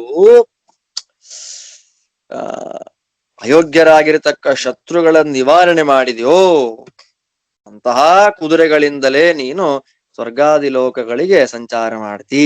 ಅಂತಹ ಕುದುರೆಗಳಿಂದಲೇ ನಮ್ಮ ಹತ್ರ ಬಾ. ಅಂತಹ ವಸು, ಎಲ್ಲ ಕಡೆ ವ್ಯಾಪಿಸಿರುವ ಸಕಲ ಸಂಪದ್ಭರಿತನಾಗಿರತಕ್ಕ ನಿನ್ನಿಂದ ಈ ಪ್ರಕಾರವಾಗಿರತಕ್ಕಂತಹ ಸುಖವನ್ನ ನಾವು ಪಡಿತೇವೆ. ಚೆನ್ನಾಗಿದೆ. ಯಾವ ಕುದುರೆಗಳ ಮೇಲೆ ಕೂತುಕೊಂಡು ಲೋಕ ಸಂಚಾರವನ್ನ, ಅಂದ್ರೆ ಶತ್ರುಗಳ ಸ್ಥಾನಕ್ಕೆ ಹೋಗಿ ರೋಗದಂತೆ ಇರುವಂತಹ ಆ ಶತ್ರುಗಳನ್ನ ನಾಶ ಮಾಡ್ತೀಯೋ, ಅವರಿಗೆ ಚಿಕಿತ್ಸಕನಾಗಿದ್ಯೋ, ಅದೇ ಕುದುರೆಗಳಿಂದಲೇ ಸ್ವರ್ಗಾದಿ ಲೋಕಗಳಿಗೆ ಸಂಚಾರ ಮಾಡ್ತೀವಿ. ಅಂತಹ ಕುದುರೆಗಳಿಂದಲೇ ನಮ್ಮ ಬಳಿಗೆ ಬಾ. ಆದ್ದರಿಂದ ವಸು, ಎಲ್ಲ ಕಡೆ ವಾಸ ಮಾಡುವ, ಸರ್ವತ್ರ ವ್ಯಾಪ್ತನಾದ ಸಕಲೈಶ್ವರ್ಯ ಸಂಪನ್ನನಾಗಿರತಕ್ಕ ಇಂದ್ರನೇ, ನಿನ್ನ ಅನುಗ್ರಹದಿಂದ ಈ ಪ್ರಕಾರವಾಗಿರತಕ್ಕ, ಯಾವ ಪ್ರಕಾರವಾದದ್ದು? ಸಕಲ ಸುಖಪೂರ್ಣವಾಗಿರತಕ್ಕ ಎಲ್ಲವನ್ನು, ಸಂಪತ್ತನ್ನ, ಸುಖವನ್ನ ನಾವು ಪಡೀತೇವೆ ಅನ್ನೋದು ಈ ಮಂತ್ರದ ಅರ್ಥ. ಇದರಿಂದ ಏನ್ ಅರ್ಥ? ಭೇಷಜ ಅಂತಂದ್ರೆ ಚಿಕಿತ್ಸಕ. ಯಾವುದಕ್ಕೆ ಚಿಕಿತ್ಸಕ ದೇವರು ಅಂತಂದ್ರೆ ಸಂಸಾರ ರೋಗ ಪರಿಹಾರಕಃ. ಭೇಷಜಂ ಸಂಸಾರ ರೋಗ ಪರಿಹಾರಕಃ. ಸಂಸಾರವೆಂಬತಕ್ಕಂಥ ರೋಗವನ್ನೇ ಪರಿಹಾರ ಮಾಡತಕ್ಕಂಥ ವೈದ್ಯ. ವೈದ್ಯ ಬಂದ ನೋಡಿ, ವೆಂಕಟನೆಂಬ ವೈದ್ಯ ಬಂದ ನೋಡಿ. ಅಷ್ಟೇ ತಾನೇ ನೋಡಿ. ವೆಂಕಟನೆಂಬ ಅಂತಂದ್ರೆ ವೇಂ ಸಂಸಾರ ಜನಿತ ಪಾಪಂ ಕಟತಿ ನಾಶಯತಿ. ಸಂಸಾರ ಜನಿತವಾಗಿರತಕ್ಕ ಪಾಪಗಳನ್ನ, ಸಂಸಾರವನ್ನೇ ನಾಶ ಮಾಡ್ತಾನೆ. ಆದ್ದರಿಂದ ಪರಮಾತ್ಮ ವೆಂಕಟ, ಅದೇ ಭೇಷಜ. ಆದ್ದರಿಂದ ದಸ್ಯುಂ ಮನುಷೋ ನಿಘೋಷಯ ಇತ್ಯಾದಿಯಾಗಿ ಮಂತ್ರದಲ್ಲಿ ಆ ಪದಗಳು ಸೂಚನೆ ಮಾಡಿದಂತೆ ಸಂಸಾರವೆಂಬ ರೋಗವನ್ನ ಪರಿಹಾರ ಮಾಡ್ತಾನೆ. ಆದ್ದರಿಂದ ಇಲ್ಲಿ ಪ್ರತಿಪಾದಿತವಾಗತಕ್ಕಂತಹ ಭಗವದ್ ರೂಪ ಯಾವುದು? ಭೇಷಜ. ಅದ್ಭುತವಾಗಿದೆ. ಇಲ್ಲಿ ಮುಂದೆ ಹೇಳ್ತಾರೆ, ಇವತ್ತಿನ ಪಾಠದ ಕೊನೆಯ ಮಂತ್ರ ಹೇಳ್ತಾರೆ, ಓಂ ನವ್ಯಸಃ ಯಥಾ ಪ್ರಾವಯೇತ ಶಂಕೃತ್ವ್ಯೇ ಧನೆ ಯಥಾ ವಶಂದಶವ್ರಜೆ ಯಥಾ ಕಣ್ವೇ ಮಘವನ್ಮೇಧೆ ಅಧ್ವರೆ ದೀರ್ಘನೀಥೇ ಓಂ ಭಿಷಜೇ ನಮಃ. ಓಂ. ದೇವರನ್ನ ಭಿಷಕ್ ಅಂತ ಕರೆದ್ರು. ಏನು ಭಿಷಕ್ ಅಂದ್ರೆ ನೋಡೋಣ. ಹೇ ಮಘವನ್, ಪ್ರತ್ಯೇಕವಾಗಿ ಹೇಳೋದು ಬೇಡ. ಮಘವನ್ ಏನು ಅಂದ್ರೆ ಅರ್ಥ ಗೊತ್ತಾಗಿದೆ ನಿಮಗೆ. ಹಾರಿಸ್ಬಾರದಲ್ಲ ಅಂತ ಮಹಾಕೀರ್ತಿಮಂತ ಭಗವನ್ ಇಂದ್ರ ಕೃತ್ವ್ಯೆ ಒಂದು ಒಳ್ಳೆಯ ಸ್ಥಳದಲ್ಲಿ, ಯಾವುದೋ ಒಂದು ಶ್ರೇಷ್ಠವಾಗಿರ್ತಕ್ಕಂತಹ ಸ್ಥಳದಲ್ಲಿ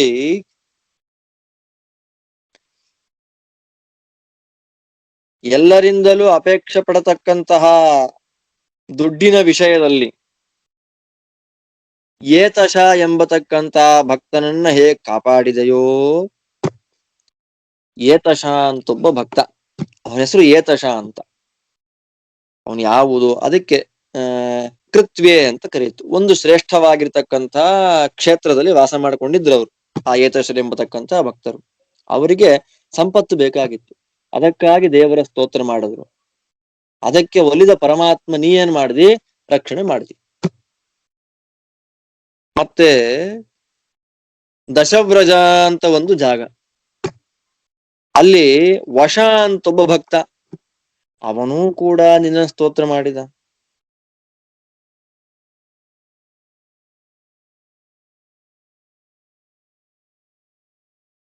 ಅವನನ್ನು ರಕ್ಷಣೆ ಮಾಡಿದಿ. ಯಾವುದೋ ಒಂದು ಕ್ಷೇತ್ರದಲ್ಲಿ ಏತಶ ಎಂಬತಕ್ಕಂತ ಭಕ್ತ ಧನ ವಿಷಯವಾಗಿ ನಿನ್ನನ್ನ ಸ್ತೋತ್ರ ಮಾಡಿದಾಗ ಅವನಿಗೆ ಧನ, ಜ್ಞಾನ, ಲೌಕಿಕ ಬಾಹ್ಯ ಧನ ಎರಡನ್ನೂ ಕೊಟ್ಟು ಹೇಗೆ ರಕ್ಷಣೆ ಮಾಡಿದೆಯೋ, ಹೇಗೆ ದಶವ್ರಜ ಎಂಬತಕ್ಕಂಥ ದೇಶದಲ್ಲಿ ವಶ ಎಂಬತಕ್ಕಂಥ ಒಬ್ಬ ಭಕ್ತ ನಿನ್ನನ್ನ ಸ್ತೋತ್ರ ಮಾಡಿದ್ದಕ್ಕೆ ಅವನನ್ನ ಹೇಗೆ ರಕ್ಷಣೆ ಮಾಡಿದೆಯೋ, ಹೇಗೆ ಕಣ್ವ ಸಂಬಂಧಿಯಾಗಿರತಕ್ಕಂತಹ ಶಾಸ್ತ್ರಾನು ವಿಧಿಗೆ ಅನುಸಾರಿಯಾಗಿರತಕ್ಕಂತಹ ಯಜ್ಞದಲ್ಲಿ ದೀರ್ಘನೀಥ ಎಂಬತಕ್ಕಂಥ ಒಂದು ಜಾಗಕ್ಕೆ ಬಂದಿಯೋ. ಕಣ್ವರು ದೀರ್ಘನೀಥ ಅಂತ ಒಂದು ಕ್ಷೇತ್ರ, ಆ ದೀರ್ಘನೀಥ ಎಂಬತಕ್ಕಂಥ ಕ್ಷೇತ್ರದಲ್ಲಿ ವಿಧಿಗೆ ಅನುಸಾರವಾಗಿ ಯಜ್ಞವನ್ನ ಮಾಡ್ತಾ ಇದ್ರು, ಅಲ್ಲಿ ದೇವರು ಬಂದ. ಹಾಗೇ ನಾನು ಮಾಡ್ತಾ ಇರತಕ್ಕಂಥ ಯಾಗಕ್ಕೂ ಬರಬೇಕು, ಬಂದು ರಕ್ಷಣೆ ಮಾಡಬೇಕು. ಹೇ ಮಘವನ್ ಇಂದ್ರ, ಯಾವ ಪ್ರಕಾರವಾಗಿ ನೀನು ಏತಶರು ಒಂದು ಕ್ಷೇತ್ರ ವಿಶೇಷದಲ್ಲಿ ನಿನ್ನನ್ನ ಸ್ತೋತ್ರ ಮಾಡಿದಾಗ ಅವರಿಗೆ ಒಲಿದು ರಕ್ಷಣೆಯನ್ನ ಮಾಡಿದೆಯೋ, ದಶವ್ರಜ ಎಂಬತಕ್ಕಂತ ದೇಶದಲ್ಲಿ ವಶ ಎಂಬತಕ್ಕಂತ ಭಕ್ತರನ್ನ ರಕ್ಷಣೆ ಮಾಡಿದೆಯೋ,